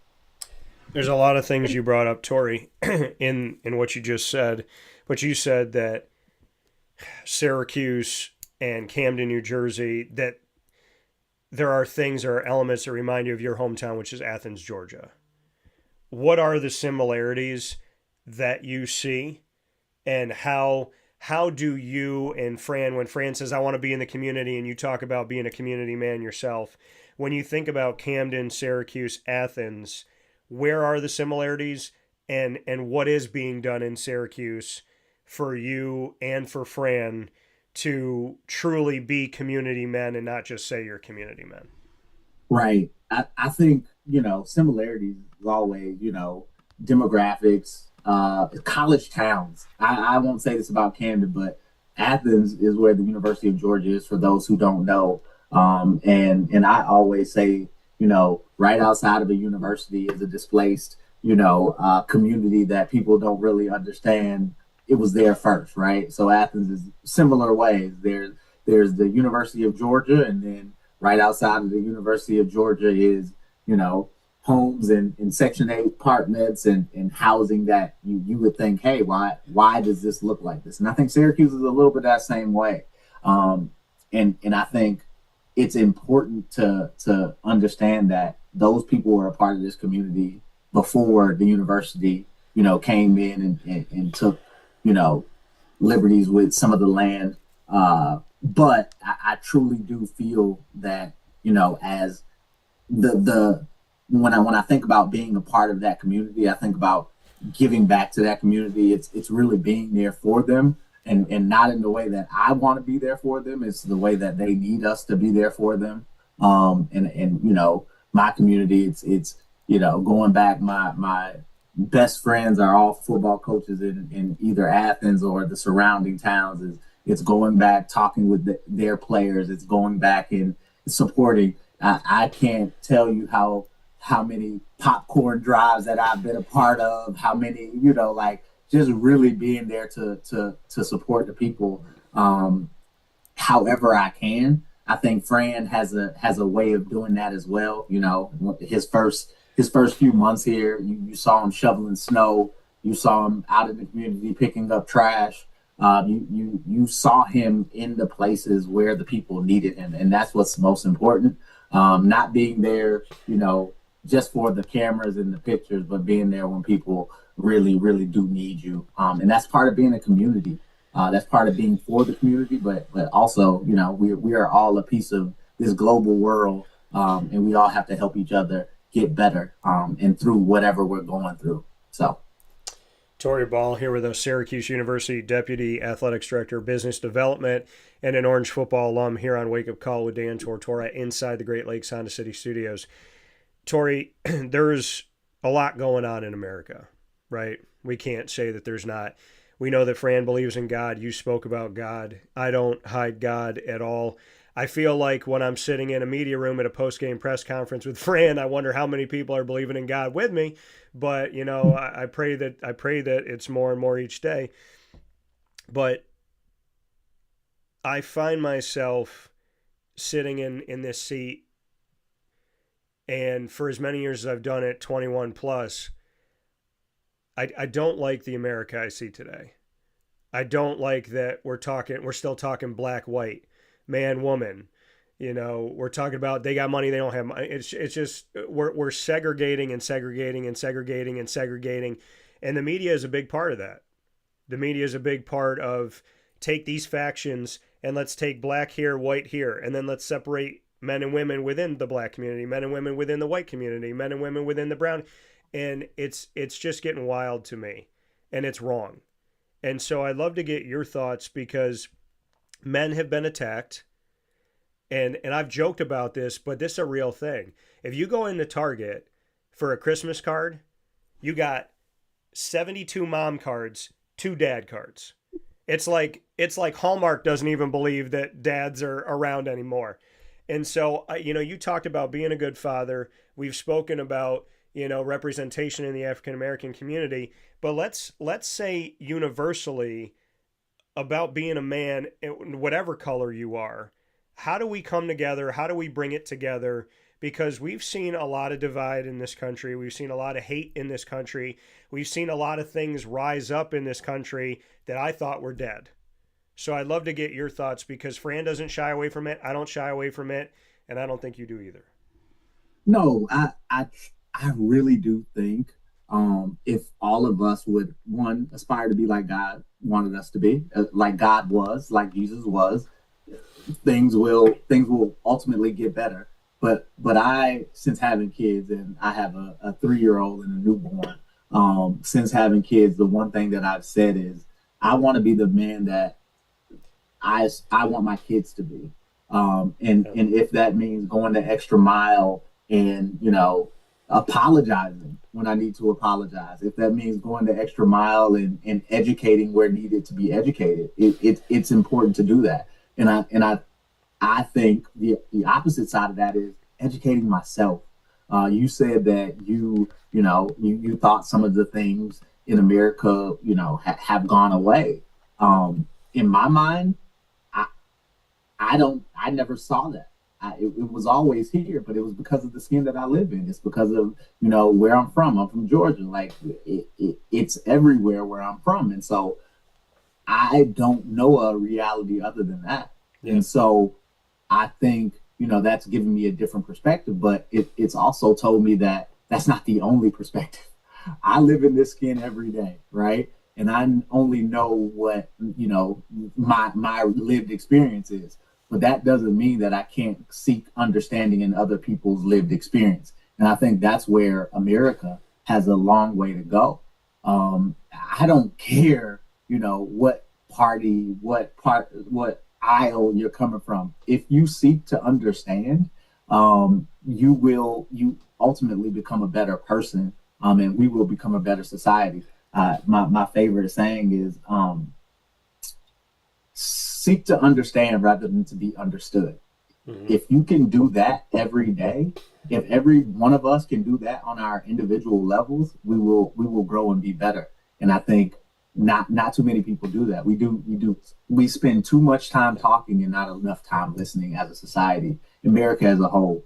And I think sometimes you got to slow down and listen to everybody's opinion. And hey, you might not agree, but if you can respectfully disagree and try to seek understanding of the other person's way of life and the other person's plight, things will get better. That's how things get better. Truly sitting down and trying to understand. And I know we're in a sensationalized world where, clickbait is the thing. Everybody wants that line. Everybody wants, their name and life for that 5 seconds. For me, it's looking past that, looking at the person, looking at who, looking at the people, looking at the group, looking at where we talk a lot about community in this, last 20 minutes or so. Like, look at the community, look at how you can help. Like, don't look at, what's wrong with them. Look at how you internally can help that community. And so that's where I think America specifically has a lot of room to grow, honestly. Yeah. And to me, I mean, I never thought racism was gone because I know too many people of too many backgrounds. I am surprised of the level of anti-Semitism and the fact that colleges and universities that I used to respect can't even come out and say that they stand against it. And I was very surprised that I was in my city of Syracuse, New York, and I was watching anti-Semitism happen and being downtown. And I said something about it. I did a video about it last year because that's sick. So, I mean, I do agree with you. Seek to understand rather than to be understood. I can definitely agree with that. Torrey, you spoke about God and about your faith. I've never hidden that. It's who I am. Do I think that I'm less than 1% of the media most of the time? Yeah. But it's who I am. And I remember one of my first conversations with Fran was off the air. And I remember I was in my house. I was sitting on the steps going up to my upstairs. And I said to Fran, I said, I look forward to talking with you about God, even if if it's just off the air. And he said, Dan, we can talk about God anytime you want. We can talk about God in the press conference. Like he literally told me that day, he was like, yeah, we can talk about God, but you ask about God. Like ask about it when we're in public. Like talk to me about it. We don't have to just talk about it off the air. And because I was trying to respect him. I mean, I know how I feel, but I was trying to respect where he was at. And because I don't throw it on anybody, but I don't hide it. And he said, Dan, we could talk about God anytime you want. What does it mean to you to have God in your life? And what does it mean to you to have a coach that talks about God all the time? And I don't know if I've been in a press conference where he hasn't thanked God at some point. Yeah. It is, it's interesting. I grew up in, Athens, Georgia, heart of the Bible Belt. I promise you there were churches on every single corner. where I lived. And, you know, I honestly, I used to be forcibly taken to church. And it didn't necessarily resonate with me, you know, how God played a part in my life until probably after college. And, you know, in seeking, you know, to understand to what's going on spiritually, you know, we always think about our physical health, we think about our mental health, but do we ever think about our spiritual health? That's what I sought after. And then, you know, when I actually got with my wife, she actually helped me develop who I was as a man, but also spiritually. And so as I've gone along my journey, you know, sometimes I've had to downplay it for the circle that I'm in. But having Fran, you know, me and Fran talk about God a lot. I think one of the last text messages I had after one of the losses is I sent him a message about leadership, and there was a scripture in there. And with Fran being as vocal as he is, I don't think I know he doesn't want to push one, you know, religion on people. But what he does push is like, hey, feel comfortable in your spirituality, whatever it is, you know, and don't be afraid to speak about it. You know, he does always thank God in his press conferences, and sometimes that makes some people feel uncomfortable. But there's also a subsection of people that are like, oh, that makes me feel like I can, you know, in my day-to-day life, thank God, and, you know, and not feel embarrassed about it or chastised by peers about it. And I think Fran being on the public stage that he's on allows people to feel more comfortable with themselves and whatever spirituality, whatever religion they feel, you know, or they are a part of. And I think that's a good thing. Like, even if you're, you know, you can be agnostic, but at least, you know, like, nobody is pushing you out. You are always welcome to say and feel how you want to feel. And I think Fran is just showing, you know, the other side of that, where some people would say, hey, leave that where it is. Fran is saying, hey, it's a part of who I am. So, you know, just like Camden is a part of who he is, God is a part of who he is. So he feels like he has to, you know, put that to front and center in some people's minds. Yeah, you know, and you said follow the example that Jesus set, right? The example that Jesus set is, I am who I am. I'm going to be proud of who I am, but I'm never going to exclude anybody. Right. So, I mean, let's be clear about that. And I tell people all the time, I said, hey, whether you believe in God or not, whatever religion you are, I welcome you to the show. I'm going to pray. I'm going to talk about God. And as much as I accept you, accept me back, because that's 100%. That's where America's lost itself. Everybody wants to be accepted, but they don't want to accept.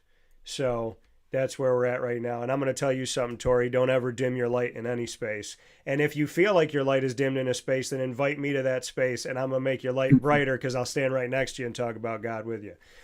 So before I let you go, there's a bunch of things that are on my mind. One of those things being Arthur Jones. Yep. Now, Arthur and I are the same age at 39 years old. And I was driving to a meeting. I had a meeting on that Friday night, and I got a message from Eric Kroom, because I just talked to Kroom. And Kroom said to me, he was like, man, Arthur passed away. He said, it's crazy, because you and I were just talking about, you know, the Mount Rushmore Syracuse defensive lineman, and I put him on my D-line for the Mount Rushmore. And I was like, this can't be true. I mean, I know Kroom's not going to lie to me, but I was like, there's no way. And I had to pull over, or I got into the parking spot. I sat in my car. I kind of zoned out. I went into the meeting. I told the person that I had the meeting with, I said, hey, I'm going to be all right. But I just cried in my car. I said, I'm not really here right now. Like, I'm not really, because Arthur, you know, the time that So I remember a couple things about Arthur, and I know you could probably speak more to this, but when I first met Arthur Jones, I was doing an event at Press Room Pub, and I shouted him out in the crowd. I said we saw him there, and he came up and he shook my hand. And he just seemed like the humble, nice guy in the crowd. He seemed like, why are you talking about me type of thing. And he gave me his number. I eventually got his number, and he was a really behind-the-scenes guy. Never wanted the world to hear what he had to say. Just kind of wanted to be in the background. Super Bowl champion, yeah, we don't need to talk about that. NFL guy, we don't need to talk about that. All these things that you've done in your career, that's fine. Give the love to somebody else. And I remember I kept saying to him, like, I want to have you on the show, I want to have you on the show. He said, how about this? He said, why don't you come to the recovery room, come to my business, let's sit, let's talk. He didn't want to be on the air, but he wanted to talk.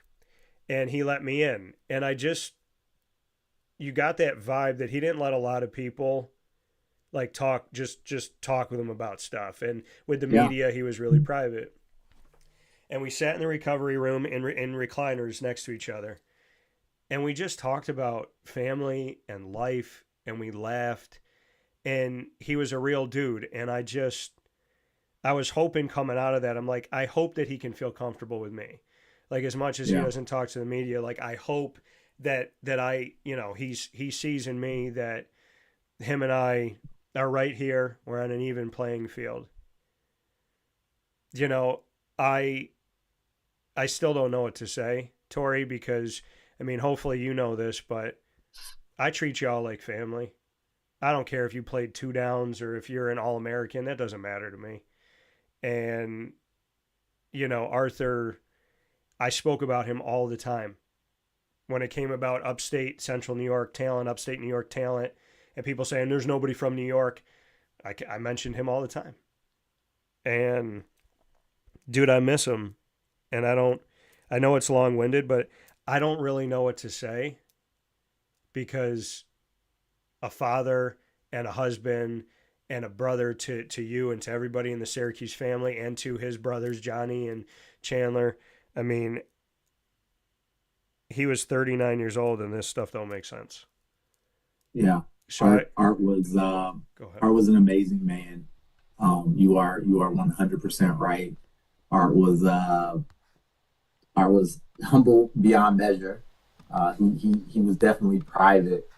Art was actually my recruiting host when I came here to Syracuse, and was a big reason that I did come here to Syracuse. That he was one of the first people that I met, and throughout my time at Syracuse, being from Georgia, never getting to go home for Thanksgiving break because we always had games. Art would always invite me to their house in Binghamton. So I would always, every year of my college career, my Thanksgivings were spent at the Jones family house. There were a lot of fights. That was the first year that I went, was the year that John won the UFC title. And, he was feeling himself, but Art, being the brother that he is, was like, hey, let's wrestle. And I'm like, dude, you want to wrestle this guy? You want to wrestle? This dude has a UFC belt. You want to wrestle?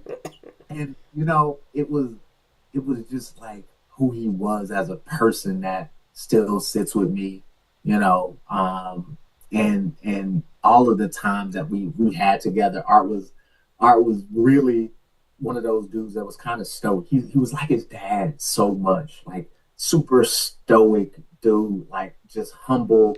And him and Chan, if you look at him and Chan, they were kind of the opposites, right? Like Chan was the laughable, funny, out there doing all this thing, and Art was stoic, and he was grounded, and he definitely had his fun, but he was just a solid dude. And then when I got back 2 years ago, Art was like one of the first people that I called, because I realized that he came back to Syracuse, and we lived really close to each other. And I hit him up, and I was like, hey, how are you? What's going on? He's like, man, everything is good. Everything is, I'm doing this. And he talked about the recovery room. He talked about, what he wanted to do with Syracuse in the recovery room. And I was like, dude, I just wanted to talk to you as a brother. And you are telling me, all of these great things that you guys are doing, and I love it. And then, I would hit him up every now and then, just, hey, what's going on? Let's hang out. Let's sit and chill. And Art is such a, he stays in his own lane, and he stays in his own zone. So I never really got a chance to hang out with him, but we have a mutual close friend now, Lee Williams, who I had our wives and us went to dinner probably 2 weeks ago, and him and Art are the thick as thieves. They talk like every day, and he was like, hey, let's call Art. So he hit Art up, and Art was like, oh man, that's my guy. And it was just, and that was 2 weeks before I found out. And it was tough. It hit me tough because, it was one of those things that you like, why him? Dude was a really stand-up guy, and unfortunately he lost his life too soon. But the blessing in everything is we had him, right? Yeah. We had him for some time, and he taught us things about ourselves and about family and the life that we want to aspire to and be more like him. And so I always come out of it saying, I'm smiling, not because I am happy for the loss, but I'm smiling because of the time that I had with him. I'm happy because he's left a legacy across Syracuse and Syracuse alums that nobody can really touch.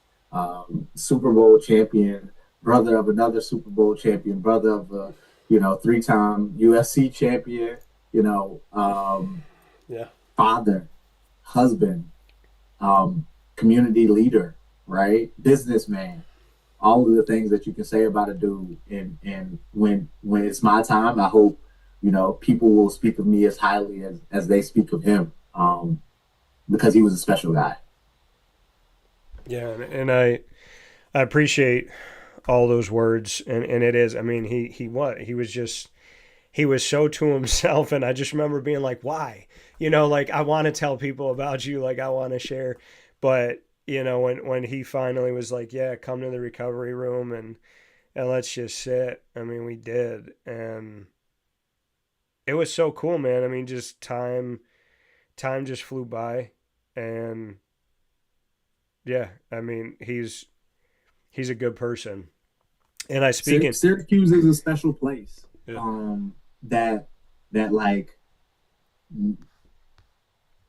within a week of each other, two legends passed away. Like two real Syracuse legends, in Lawrence Moten and Arthur Jones. And to see those two homecomings and those two guys being celebrated for who they were, it's amazing to see this community. You talk about community coming together. When one of our own is hurt, when one of our own, the text messages that I've gotten, the outpouring of sympathy from all walks of life, everybody from this community, it's amazing.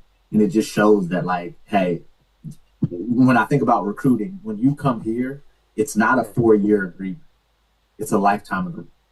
You're going to come here, and the people here are going to love you. Like you said, no matter if you played one snap or you are an All-American, you come here and the community will embrace you, because Syracuse University is what this community is about. And oftentimes it takes me back to remembering, like, we have to be for this community because this community is for us. Yeah, I actually said this last night at a West Genesee football event that I did at the Wildcat Sports Pub. I said, I was like, when I think of Syracuse, I think of a Macklemore line. I got my city right behind me. If I fall, they got me. And, there's just, and I love that you feel that from Syracuse and you feel embraced, because you should. That's one thing. I say it. I was like, this is my city. I can call it out when it needs to be called out. Love it up when I need to love it up. We got to be better at certain things. And then at other things, we definitely show love. And, you were at ACC tip-off and you talked about it being a family. Boston College head basketball coach Earl Grant. I was talking to him on the side before he went up to the podium. And like literally right in the beginning of our conversation, he put his hand on my shoulder. He said, "I'm sorry about Lawrence, man." And so, I mean, it stretches even beyond Syracuse. People don't know it. Syracuse is a global brand. And I say, me being from Georgia, super proud of being from Athens, super proud of being from Georgia, but also super proud of being a Syracuse alum. And I wear that thing on my chest every day. If I ever, have to leave this place kicking and screaming, hopefully, I will continue to love on this place because it is a place that I tell people I learned how to be a man here. Those winners, those Syracuse winners will turn you into a man. But the people have become family to me. And I think it's not just the people here in the city of Syracuse. Everywhere you go, you see somebody, you see that block S, and people are saying, "Hey, go Qs, go Orange." They're telling you their favorite story, their favorite basketball game, whatever it may be.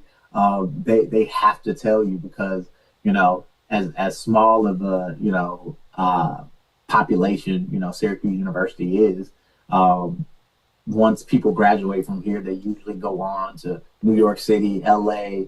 We have a great population over in China and in other places throughout this world. And like, when you see one of those, people, it's like, oh, my brother, my sister, my person, like we can see eye to eye on this thing because I always say if you can make it through a Syracuse winter with somebody, hey, y'all are bonded for life.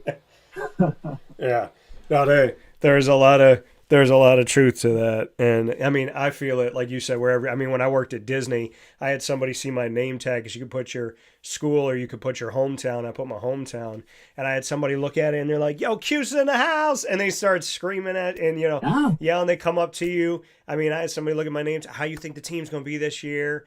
I see a little kid with a Syracuse shirt on. I'm like, man, I got the same shirt, and his eyes light up, and I mean I remember being on a beach, St. Pete Beach, right by Tampa, and there was a bunch of people playing volleyball. I came out and I said, "Hey, can I play with y'all?" They said, "Yeah, what's your name?" I said, "My name's Dan." They said, "Where are you from, Dan?" I said, "Syracuse." They said, "I like that. We're going to call you Syracuse." And every time I went after the ball, they're like, "Syracuse." And so, I mean, there's, like that love, and I love it. I love my hometown, and I wear it everywhere I go. So I'm happy that you're from Athens and you rock Athens, but I'm happy that you rock Syracuse too. And I'm happy you feel at home. And that means a lot to me, Torrey. And I'm happy that you're here because, I mean, I've seen the transformation of you from football player to now working in administration. And I've seen the body change. And I have to ask you about this, man, because like you were a D lineman, you're a big dude, you're out there doing your thing. When I saw you come up with the athletic, trim fit suit, and here you are walking next to Fran Brown, and I'm seeing you at Adrian Autry press conferences. I'm like, how the hell did he become two different people? Like, I mean, I've seen the transformation from football to administration, but I've also seen the body change. Like, what has the journey been like for you and the life been like for you? Because I had to double take and I had to literally say, I was like, that's not Torrey Ball. So, I mean, I want to get your thoughts on that because you have literally lived two different lives. Well, yeah, going from 275 to right now I'm at 229. I weighed myself this morning. That's the only reason I know the exact number. It's crazy to even think about. That was 15 years ago. I was trying to rush quarterbacks and pushing on these guys that were 320 pounds, and now I can barely bench 225 5 times. It's different. I do think it was easier than a lot of people think. And I think for me personally, when I was 275 coming out of college, I knew I couldn't sustain that weight. My knees hurt, my back would ache. Like I literally only I only had that weight because of football, and I knew that. If anything, I really wanted to play basketball. I would have loved to be 215 running down somebody's court, but football was the best route for me. And so after, a year after I stopped playing football, I really put it on myself to lose that weight, because I really needed to for my health. It was just too much weight on me. And so I think for about a year, I ate nothing but salad. Not because, it wasn't really a health trend. I just really liked salad at one point in time. And I was like, hey, how long can I do this? And a week lasted to a month, lasted to a year. And then after that, I was like, I'm tired of this. But at that point in time, I had already lost 30 pounds. And so, and the other thing is not working out like a football player works out anymore is crazy. Like, going into regular gyms and seeing people lift regular weight was something that I had never witnessed before. And so, I'd never really been a treadmill or elliptical or a Stairmaster person. And so doing cardio that way was something that, I really embraced, because I was like, I've never done this before. This is kind of new to me. So I think my regimen was, I would wake up in the morning, I would do a little bit of cardio, I'd eat something, I'd, go to work, at lunchtime, I'd hit some more cardio. And then at that point, I was, working in athletics at that point. And so there would always be a pickup basketball game that you would want to get to that night. So, sometimes I would work out 3 times a day, but not really meaning to, just because I didn't have anything else to do. I didn't have kids. I didn't have a wife. Once that stuff starts, it's lockdown time. So the weight just kind of fell off at that point in time. And then, eating a little bit less and working out in a different way, at that point, it's all maintaining. So it was easy. The first year probably was the hardest, but after that, it was easy. And now it's really just maintaining, I love working out.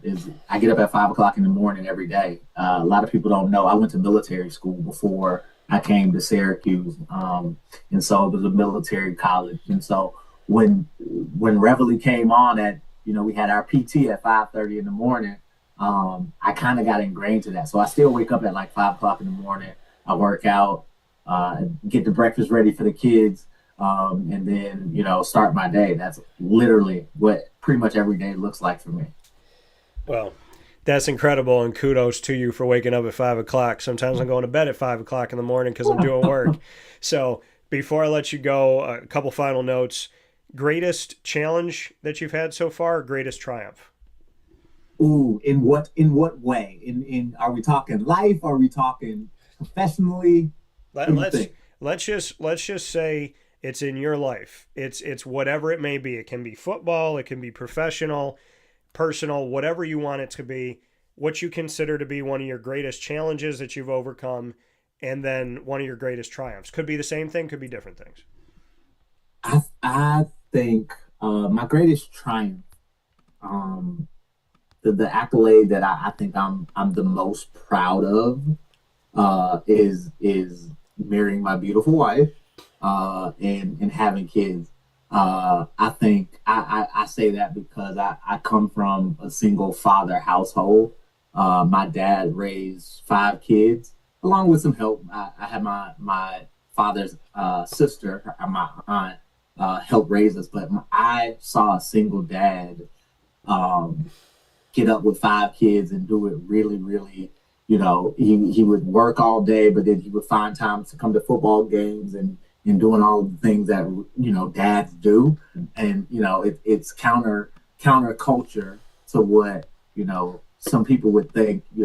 Most young black kids getting raised by single mothers. Well, I was getting raised by a single father, and I always told myself, I want to be a husband and I want to be a father. And I think for me, in my lifetime, my short lifetime so far, that's my greatest triumph. Like I have a wife who absolutely loves and adores me for the most part, most of the time. And then I have 2 little boys that are like the light of my life. When I come home, I can't help but smiling at the family that we have created. And so I would say that's my biggest triumph. Okay. My biggest challenge. It's a hard one. I think I would just say my biggest challenge is waking up every day, trying to find out who I want to be. Like what I don't know if many people deal with this, but like every day I get up and I am like, what is today going to bring me, and what attitude am I going to bring to the day? And having that mindset, I feel, puts me in a position to where I can be flexible, where I can forever be innovative and can continue learning, continue changing, continue growing. And challenging myself to that every day is tough.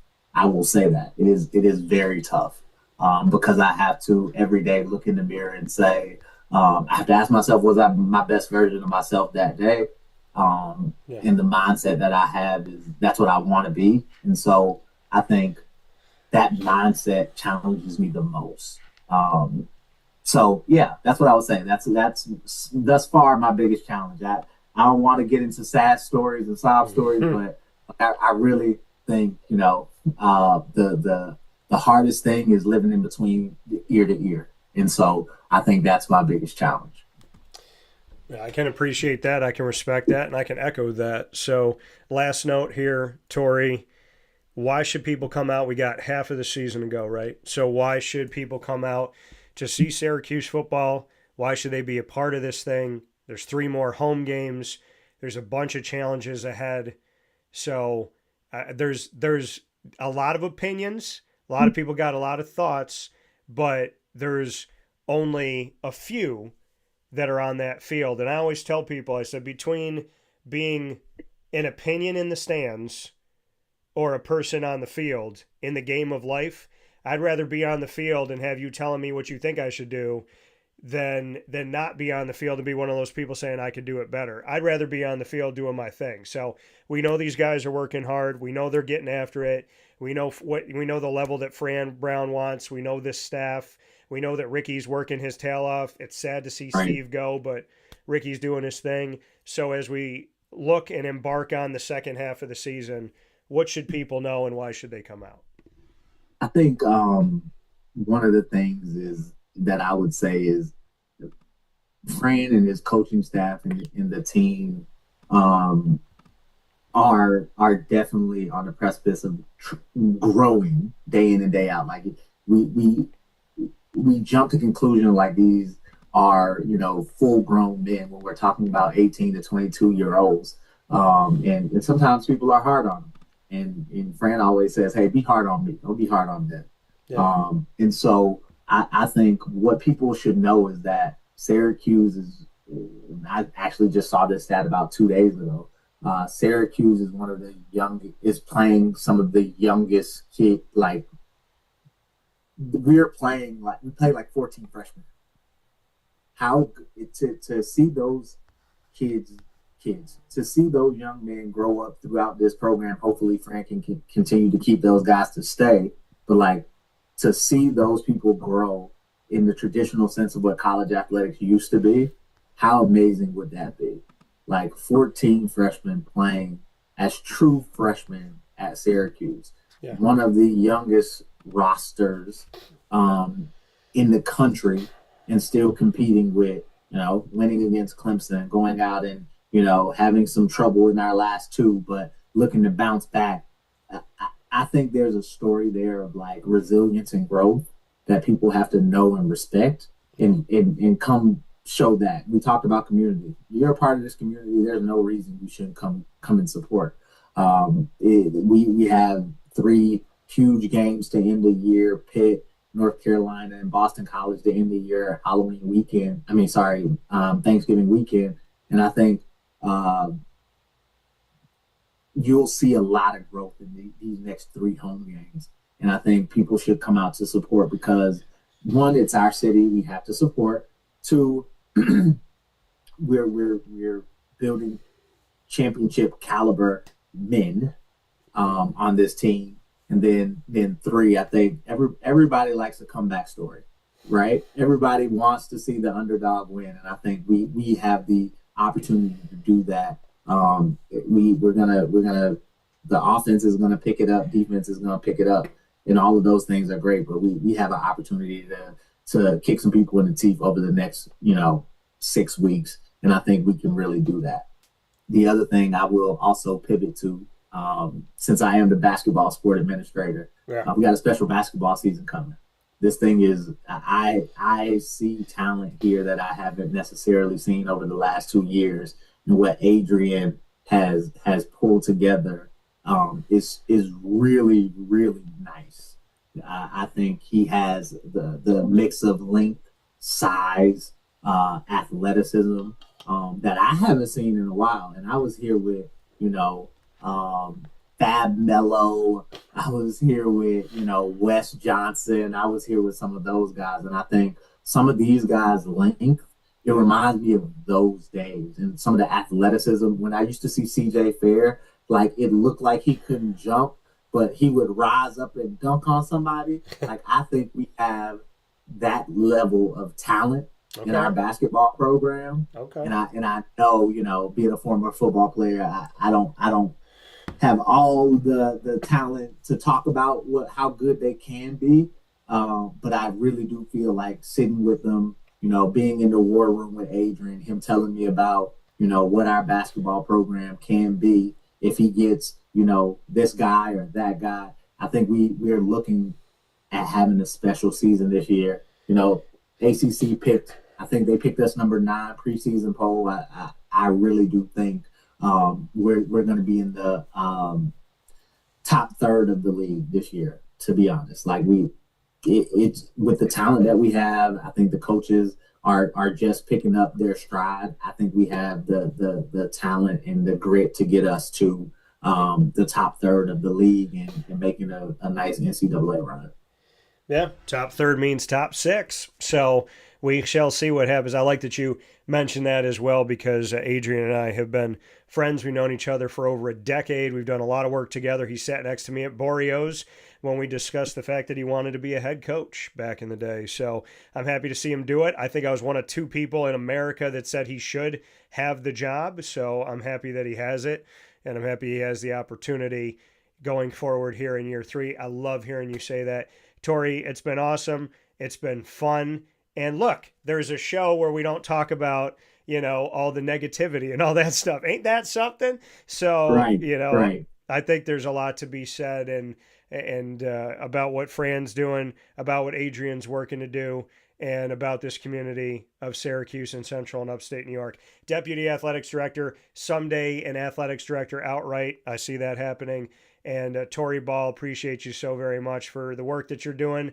I know you and I will continue to build our relationship, but I can't thank you enough for the time that you gave me here today and just for making yourself available and speaking with me. I really do appreciate it. And you know that relationships are important to me. I'm a relationship guy, not a transactional guy. And I just value the fact that you and I are connected with each other.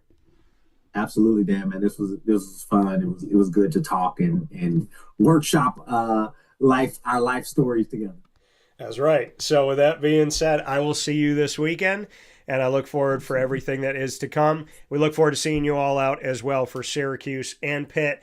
They say rivalry week is the last week of the season, but we all know that it's this week in Syracuse, New York. Torrey, thank you so much. God bless. And give my best to your wife and to your wonderful children, and I'll talk with you soon. Thanks, Dan. That coming once again from Torrey Ball here on Wake Up Call with Dan Tortora, where sports meets life. We've only taken one step aside here today, so we have to take another one. And of course, we're past 11 o'clock. So under promise, over deliver. Thank you all for being a part of the show. A lot of things that Torrey and I could talk about. And I'm happy for everything we got to. And I also feel like we were just on the precipice of having, a million other conversations. It's kind of like a volcano, right? It's like you feel all these conversations through the lava, and it's erupting into all these other conversations that can happen over time. So I'm looking forward to it. Definitely appreciate Torrey for coming on the show and for remembering Arthur Jones with him and speaking on so many other things and positive things for this community, because I'm about positivity. Negativity doesn't have any place here. We'll take a step aside for a fast break inside the Great Lakes Honda City Studios. and we'll wrap up the show on Wake Up Call right after this. And now a message from Myers Creek Brewing Company, with locations at their Cazenovia Farm Brewery, Syracuse Inner Harbor Tap Room, and soon-to-be Lake Placid Tap Room. Well, I think first and foremost, the Feldmeyer family and our team are extremely passionate about what we do. We care very much about what we do. The Feldmeyer family is always investing. Our taproom management team, our brew management team, our marketing management team, and all of the team members that get after it every day, they leave it on the field. They put their heart and soul into it.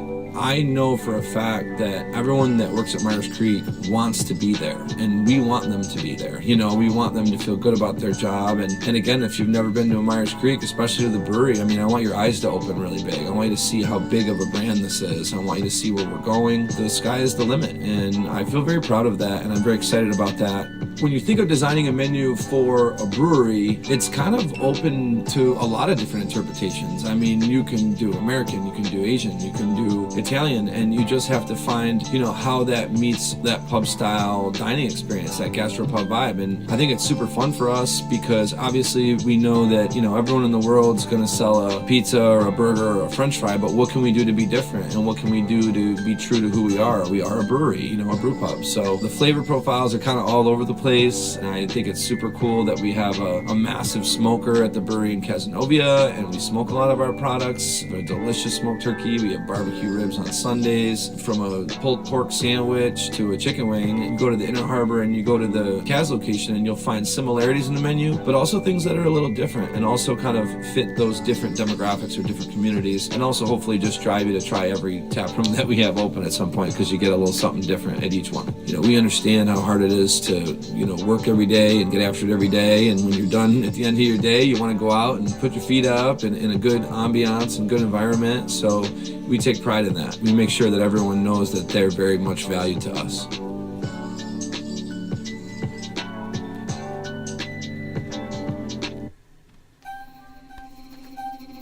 This is Jim Dispenza, owner of Game Point Sports Complex. You hear the same story across any sport that kids play and any sport that adults play. There's never enough places to play. That was definitely true with volleyball, definitely true with basketball. It could be cheerleading, it could be field hockey, which is what we're seeing now. Every sport has a lack of places to play, and I think Syracuse in particular is a place where it's really bad. Despite the fact that we've got a lot of athletic talent around here, we just seem to have not enough places for people to play, and they're going to different places. They're going to Rochester, they're going to, you know, Buffalo. They're going all different places because we don't have a place here, and I felt like that should change. This was a long project from planning all the way through execution to opening the doors. A lot of work went into it, obviously, a lot of money, a lot of resources, and the dream always was kids being in the gym, having a good time. And I've always felt like sports is the most unfiltered joy that you can observe with people, that people can experience, because it is fun, it is a sense of accomplishment, it's all of that wrapped into one thing. And so watching kids going up and down the court with big smiles on their faces has been just amazing experience. I'm looking forward to years to come of that same thing. We've taken the time to invest in multiple sports, and then what we're finding is the mere fact that we have a large, clean, well-lit space has opened a lot more doors for us beyond basketball, volleyball, pickleball. Now we're having some interest from cheerleading. We've got girls field hockey coming in, and then also there's quite a bit of room for spectators. We've got bleachers, we've got benches, we've got a concession lounge where people can get food and drinks. We're going to have multiple sports going at the same time, using every square inch of this place for what it was conceived for, which is basically people to come in, have a good time in the sport that they prefer. We manage each situation differently. You know, everybody has different ability to afford different things. Some are bringing 10, 15 people, some are just 2 people. I've had a lot of situations where it's a father shooting around with his son, it's a mother playing pickleball with her daughter or with her son, and in those situations come up and we work with people, and that's allowed us to have groups from 2 people up to 30 people and have some flexible pricing behind it. We're an organization that is here to work with the community any way we can, and I guess part of it is just making sure that we have the flexibility to put together a plan that makes sense regardless of the size of your group. So in order to book time, the best option is to go to our website, gamepointsports-syr.com. You can click from there and sign up for events, sign up for your own particular training, sign up for birthday parties, all of that.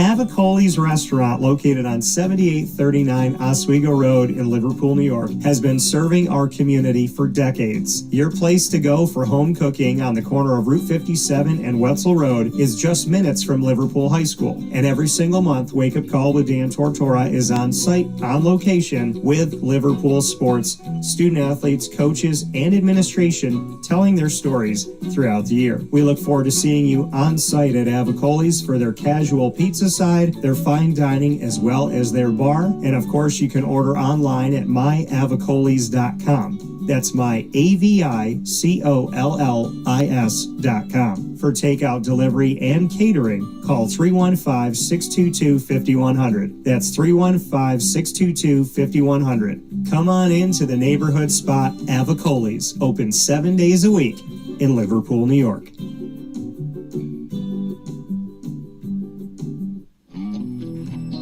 K9 Campground Dog Boarding is your home away from home for your furry-loving friends. Open 7 days a week with drop-off and pickup times in the morning and later on in the day and early evening. K9 Campground Dog Boarding is the spot to trust with your dog for short and long-term stays. Call 315-299-4013 for more information. That's 315-299-4013, and go to k9campground.com as well. That's KAMP ground.com, where you will find all of the information on their different cabins, which include the classic cabin, executive cabin, grand cabin, and luxury cabin.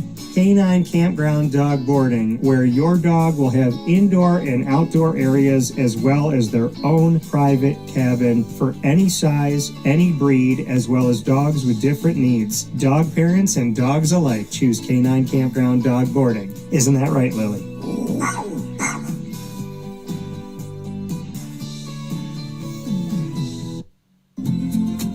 Looking for your next ride?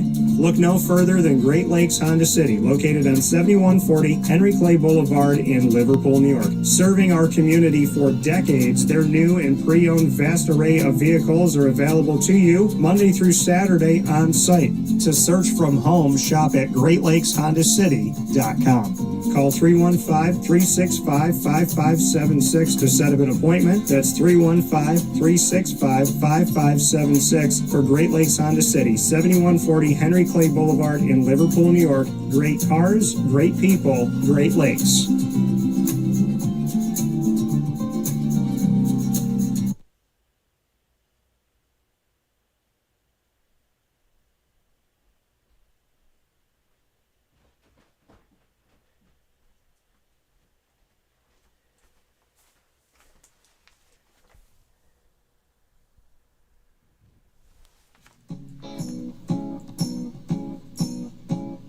In these unique times, there are those in our community that give us a sense of normalcy and positivity. Pizza Man on 50 Oswego Street in Baldwinsville has been here for you for over 35 years and is here now. Call 315-638-1234 or order online at pizzamanbville.com to bring those familiar tastes into your home. And remember to come see our monthly on-site broadcasts centered around the community and our Baldwinsville Bees. Pizza Man in Baldwinsville. Any way you slice it, they are always here for you.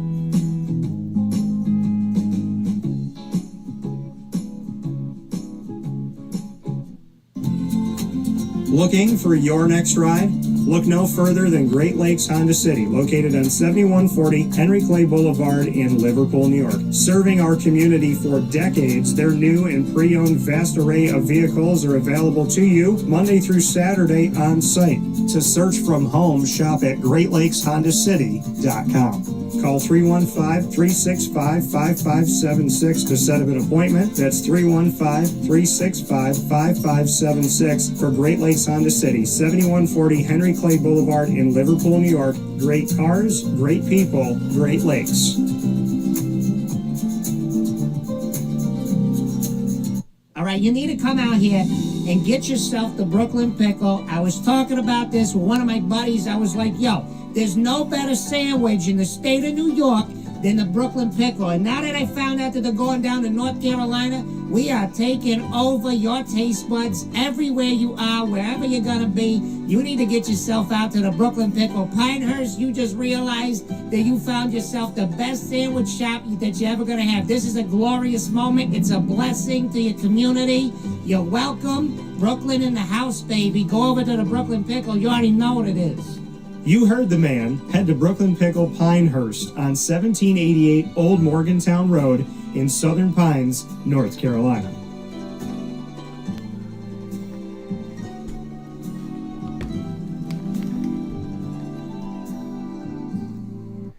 And a welcome back here to Wake Up Call with Dan Tortora, where sports truly meets that thing called life. We appreciate you being here, hanging out with us inside the Great Lakes Honda City Studios. Great Lakes Honda City on 7140 Henry Clay Boulevard in Liverpool, New York, is there for you, open for sales and service Monday through Saturday. It's the only place that I've trusted to get a vehicle in the last decade plus. I've gotten vehicle after vehicle after vehicle at Great Lakes Honda City. So make sure that you join me in going to a dealership where I actually feel appreciated and it's not the experience that I would get at another dealership.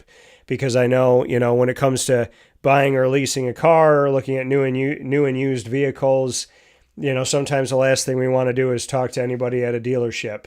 But I appreciate the way I've been treated. I appreciate the team that's at Great Lakes Honda City with Elijah and Malik and Mark and so on and so forth. So I would tell you to go there. I do go there, and that's why I think you should head over to Great Lakes Honda City, because it is not your typical dealership, and it's a place that has given me cars where I feel safe, I get great mileage, and I come back time and time again because I love the product. So shout out to Great Lakes Honda City, and thank you for what you do. With that being said, I want to thank all my guests that have been on the show today and all throughout the week, as well as last week. So much love to the people we've gotten to celebrate. Big time shout out to Papa Joe, who's with me every Thursday, another dad to me, and proud to have him in my life. Mr. Torrey Ball, the father, like he said, of two boys. He's got his 3-year-old and his newborn, of course, his wonderful wife, and shout out to Torrey and his history and for his opportunity he has right now as the Syracuse University Deputy Athletics Director in business development, focusing in on that.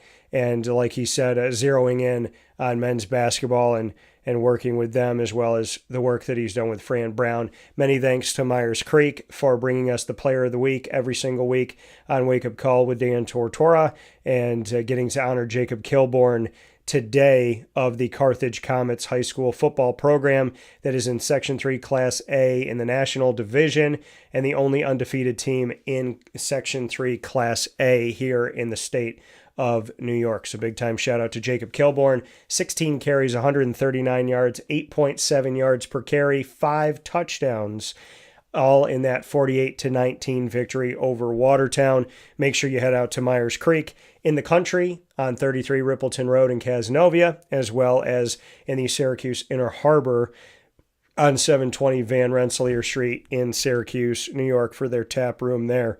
And, tomorrow is going to be an awesome show. And last week, because we were traveling, we had a special air on Friday with Pete Moore, who I love and appreciate. He's a part of my family. And Pete obviously working at CNS and helping out in strength and conditioning to the student athletes at Cicero North Syracuse, as well as beyond that. And so in that feature that we did with Pete, we did not bring you the annoying moment of the week, as well as lead and the top dog of the week. So I'm going to do a double dose of all of those tomorrow. So we're going to have a lot of fun with that.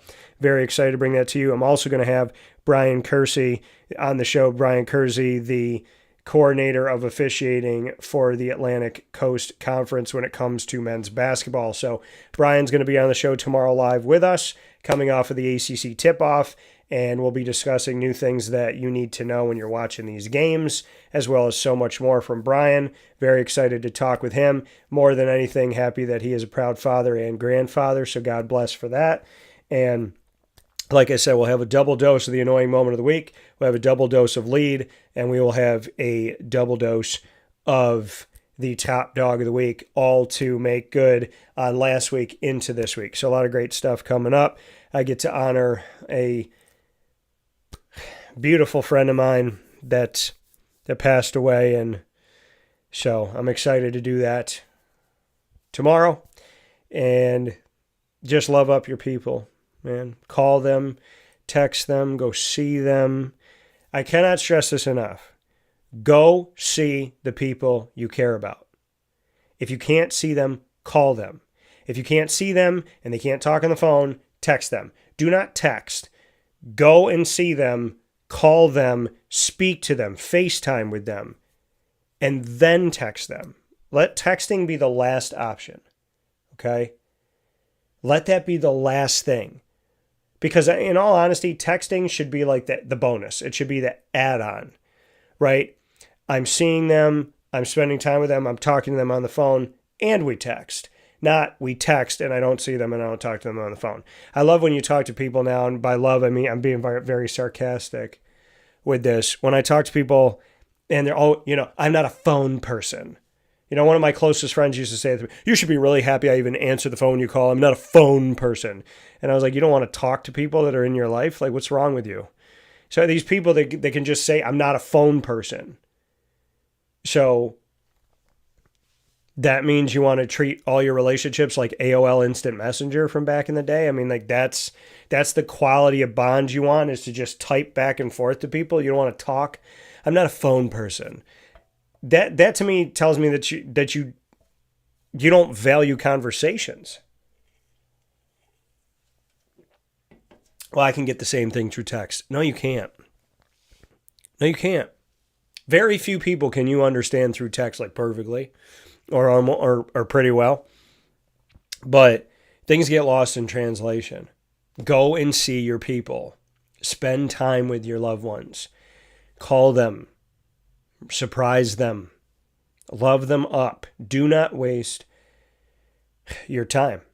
There's a friend I used to try and talk to, once a year or a couple times a year. Try to have them on the show and this and that. And then they pass away and you're sitting here thinking to yourself, I'm 39 years old. I would like to be alive and healthy and well until I'm 100 something and then pass very peacefully in my sleep.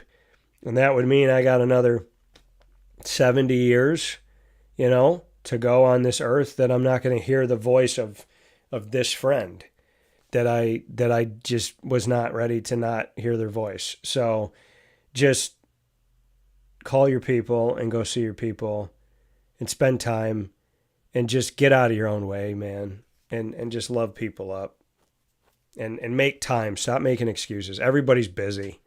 Everybody's got something to do, The reality of it all is we talk to who we want to talk to. We see who we want to see. So if you got somebody in your life that's not calling you, not texting you, not going to see you, it's because they don't want to. And it sucks to hear that, but it's true. They don't want to talk to you. They don't want to see you. They don't value you. And you need to know that. They may not value anybody. And honestly, it's got nothing to do with you. You know what I mean? It's like, it doesn't mean that you're not good enough or you're not important. It just means to them, they just don't value. And maybe they don't value anybody. Or maybe they value some people, but it's not you, right? We need to stop wasting our time with people that don't care. And we need to start spending our time with what Floyd Little said to me. Dance with the person that you brought to the dance. Dance with the person that wants to dance with you. You know what I mean? Like, if you care about somebody and they care about you, then lock in, right? If you care about somebody who doesn't care about you, doesn't mean you don't pray for them and hope the best for them, but let that go, right? And if somebody really wants to be in your life and you don't want to be in their life, then let them know that so that they can go. But let's stop chasing ghosts and let's start, loving on our people and just valuing good quality relationships that have two ways going, right? One-way relationships suck. It may keep that person in your life, but it don't mean anything. I had somebody I considered a best friend, and it was a one-way relationship. And I gave and I gave and I gave and I gave and I gave and I gave, and then I stopped, and they disappeared. Big surprise. Okay? So just understand that the people that love and care about you, they're not going to make excuses. They're going to make plans. So if you have people in your life that are making more excuses than plans, let them go. They don't want to be in your life. Understand that now so you don't waste your time. And so you start spending time with the people that want to be in your life. Because the more time we spend with people that are wasting our time, the less time we're spending with people that actually want to spend time with us. If they're making more excuses than plans, let them go. We'll take our final step aside here on Wake Up Call with Dan Tortora, and we'll wrap things up right after this. Stay with us inside the Great Lakes Honda City Studios. Here's a message from Renee from Bryan's Landing, located on 6523 East Seneca Turnpike in Jamesville, New York. Open Tuesdays and Wednesdays for dinner, Thursday through Saturday for lunch and dinner, and Sundays for brunch. It's a lot like the way that my mom and dad ran their restaurant. We have put in place a lot of people that are family to us, very similar to how my dad hired people that were family to him. And then the tradition I'm carrying on is a lot of the items that are on our menu are my dad's. And he taught our chefs how to recreate his dishes. So I think that Tommy McNerney, who our executive chef is, to him it is an art. And I think that when he does create a dish, it's not just about making the food taste delicious, which is definitely our priority, but it's an art to him, and it's almost like his canvas on a plate where he just wants the colors to look great, and people love it because he takes pride in that. And Bryan and I appreciate that. We want it to obviously look good and taste good.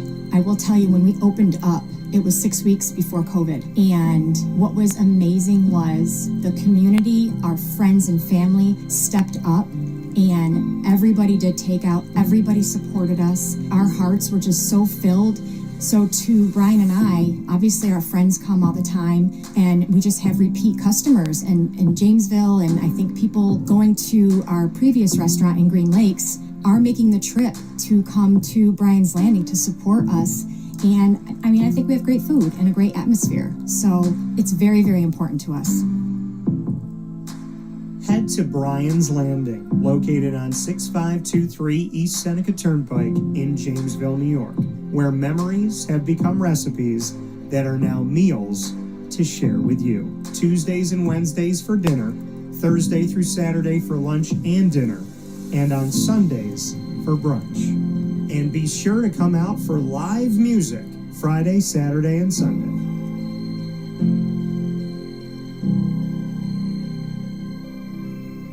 Life gets busy, and sometimes that means us running around. So Canine Camp Dog Daycare offers you an opportunity to give your dog a place to stay while you take care of what you need to throughout the day. Canine Camp Dog Daycare is located on 228 Old Bridge Street in East Syracuse, New York. You can see it from the highway, and it's just off of Erie Boulevard across from BJ's Wholesale Club. Call 315-437-7110. That's 315-437-7110 to schedule an appointment to bring your dog in and tour the facility. Appointments are Monday through Thursday after 6:30, where you and your dog can see everything that Canine Camp Dog Daycare has to offer, including a self-serve dog wash and a retail store filled with all of your dog's wants and needs, including food, treats, harnesses, leashes, and more, making Canine Camp Dog Daycare your one-stop shop for your furry-loving friend. Right, Lily?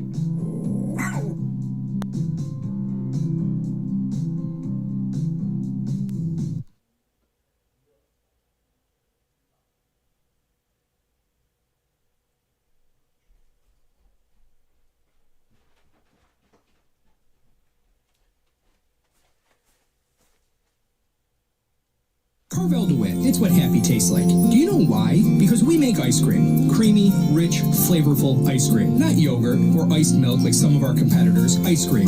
Fresh, by hand, daily. For the calorie conscious, we have something new for you. Our new Carvelite. Same great flavor, creaminess, and texture of our regular ice cream with only 35 calories an ounce. So whether you want an ice cream cake, flying saucer, dasher, carvalanche, hard or soft ice cream, we will satisfy your craving with our fresh, handmade regular or new Carvelite ice cream. Carvel DeWitt. It's what happy tastes like. The Wildcat Sports Pub in Camillus, New York is located on 3680 Milton Avenue in the Home Depot Plaza. It is your family-friendly sports bar and restaurant. Folks, some sports bars aren't family-friendly. Some family-friendly restaurants are not sports bars. The Wildcat Sports Pub in Camillus, New York is proud to be both. It is that marriage that you've been looking for years. The Wildcat Sports Pub is your home base for your sports bar and restaurant needs, games for the kids, indoor and outdoor activities, and enough things on the menu to come back every single week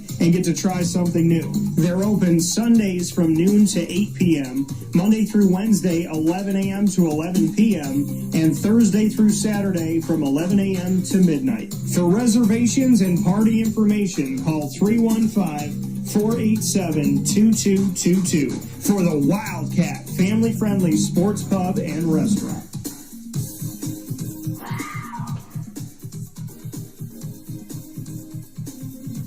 GG Cards and Breaks. Like, comment, subscribe. GG Cards and Breaks comes to you on 639 Delmar Place in Syracuse, New York.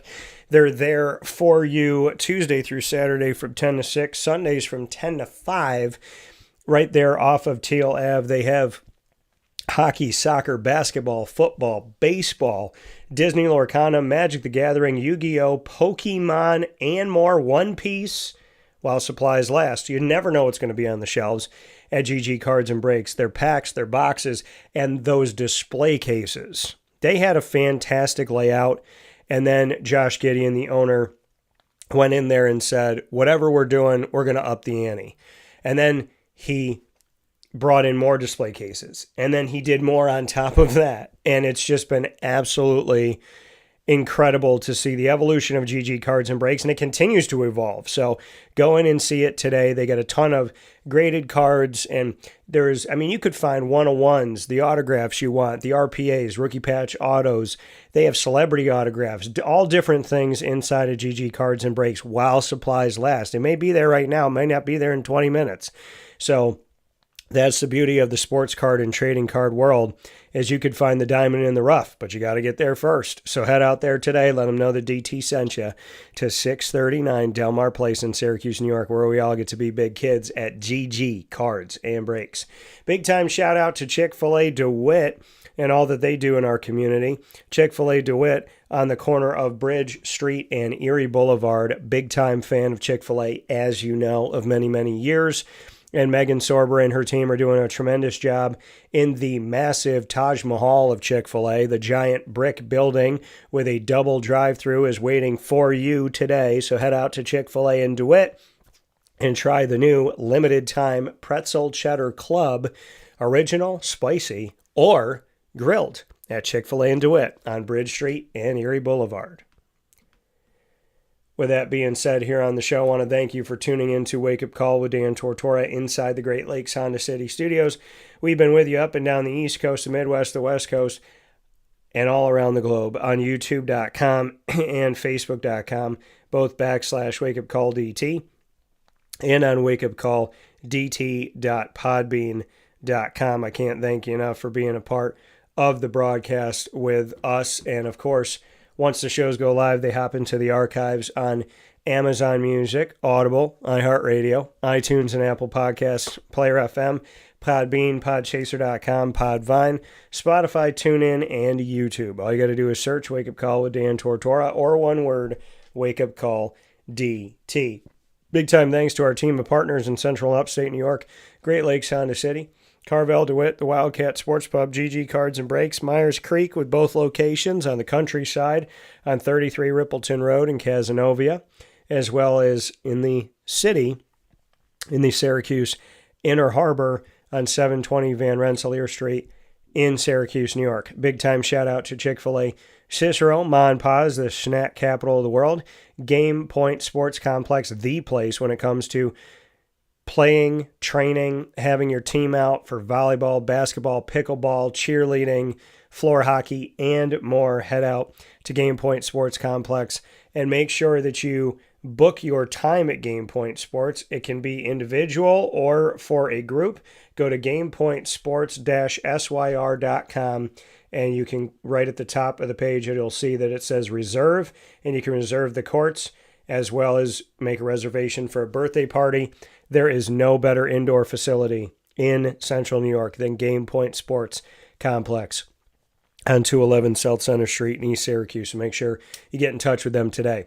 Big time thanks to Canine Camp Dog Daycare, to Chick-fil-A DeWitt, to Pizza Man, Canine Campground Dog Boarding, Mother's Cupboard, the home of my signature breakfast sandwich, the only place you'll find my breakfast sandwich in Syracuse. That is at Mother's Cupboard, 7 days a week, 6 a.m. to 1:30 p.m. on 3709 James Street in Syracuse. It's called the Cuse Mac Mother.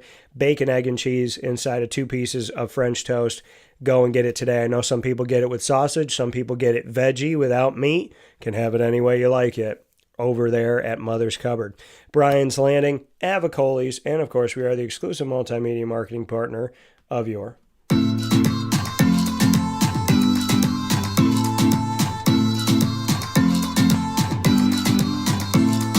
Bryan and Stratton College Bobcats of Syracuse. Find the Bobcats every single month here on Wake Up Call with Dan Tortora. Your Bobcats are waiting for you. Student athletes, coaches, administration, and alumni joining the broadcast here where sports meets life.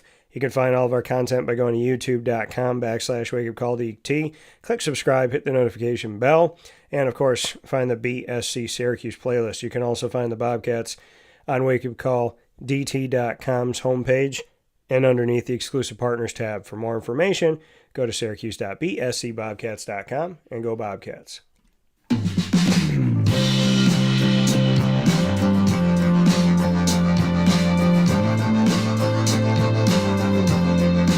The Binghamton University Bearcats are exclusive multimedia marketing partners with Wake Up Call with Dan Tortora. Find your Bearcats every single Tuesday at 10 a.m. Eastern Time weekly on Wake Up Call. Student athletes, coaches, administration, and alumni joining the broadcast here on Wake Up Call, and you'll find the Bearcats on youtube.com/wakeupcalldt. Click subscribe, hit the notification bell, and find our Binghamton playlist. The Bearcats are also on wakeupcalldt.com's homepage and underneath the exclusive partners tab. For more information, go to binghamtonbearcats.com and go Bearcats.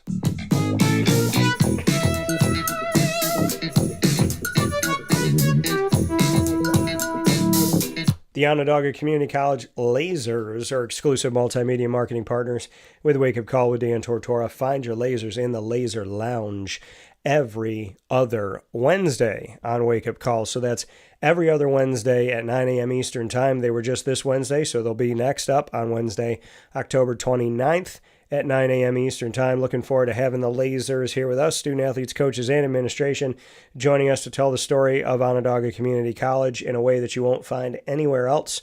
Find all our content with OCC by going to youtube.com/wakeupcalldt. Click subscribe, hit the notification bell, find the OCC playlist. The Lasers are also on wakeupcalldt.com's homepage and underneath the exclusive partners tab. For more information, go to onondagalazers.com and go Lasers. I want to thank you for tuning into the show. I want to thank Myers Creek for the Player of the Week every single week, as always. I want to thank Papa Joe. I want to thank Torrey Ball. I want to remind you, we've had a bunch of awesome live shows this week. We were at Pizza Man with Off the Rails with Al, featuring Al Romano, speaking on college football, as well as talking about Syracuse Pitt rivalry with him being a national champion in college football with the Pitt Panthers and teammate Tony Dorsett. We spoke about James Franklin. You can check all that out by going to youtube.com/wakeupcalldt. You'll see the show there. You also see it on facebook.com/wakeupcalldt. So big time thanks to having Al Romano on the broadcast. You also I want to thank the Wildcat Sports Pub for hosting our show with the West Genesee football team, Joe Corley and the crew. I want to thank Ale Molina, their quarterback. I want to thank Liam Kelly, their cornerback. I want to thank Anthony Bowles, offensive lineman, and Evan Dufford, wide receiver, for being my guests on the show this week. I want to thank all the families and the team that showed up and everybody that watched online. And thank you for the many pizzas that you got at the Wildcat last night. And of course, this Saturday, Wake Up Call Game Day Live is back at Myers Creek. We're going to be at the Syracuse Inner Harbor. It's like 10 minutes from the Dome. So come over and see us this Saturday, October 18th, at Myers Creek, Syracuse Inner Harbor, 720 Van Rensselaer Street. We will have Syracuse Pitt pregame show for Wake Up Call Game Day. Isaac Alford and myself, Dan Tortora, on site at Myers Creek in the Syracuse Inner Harbor. Syracuse Pitt pregame at 4:30. The game kicks off at 7:30. We look forward to seeing you at Myers Creek. Come have a Coach Fran Shirley Temple with us and get some awesome food. In the meantime, find us on Facebook at Wake Up Call DT, X at Call DT, Instagram at Wake Up Call _DT. From the Great Lakes Honda City Studios, I say to you, God bless, no stress, do your best. Be safe, be well. I'll talk with you soon.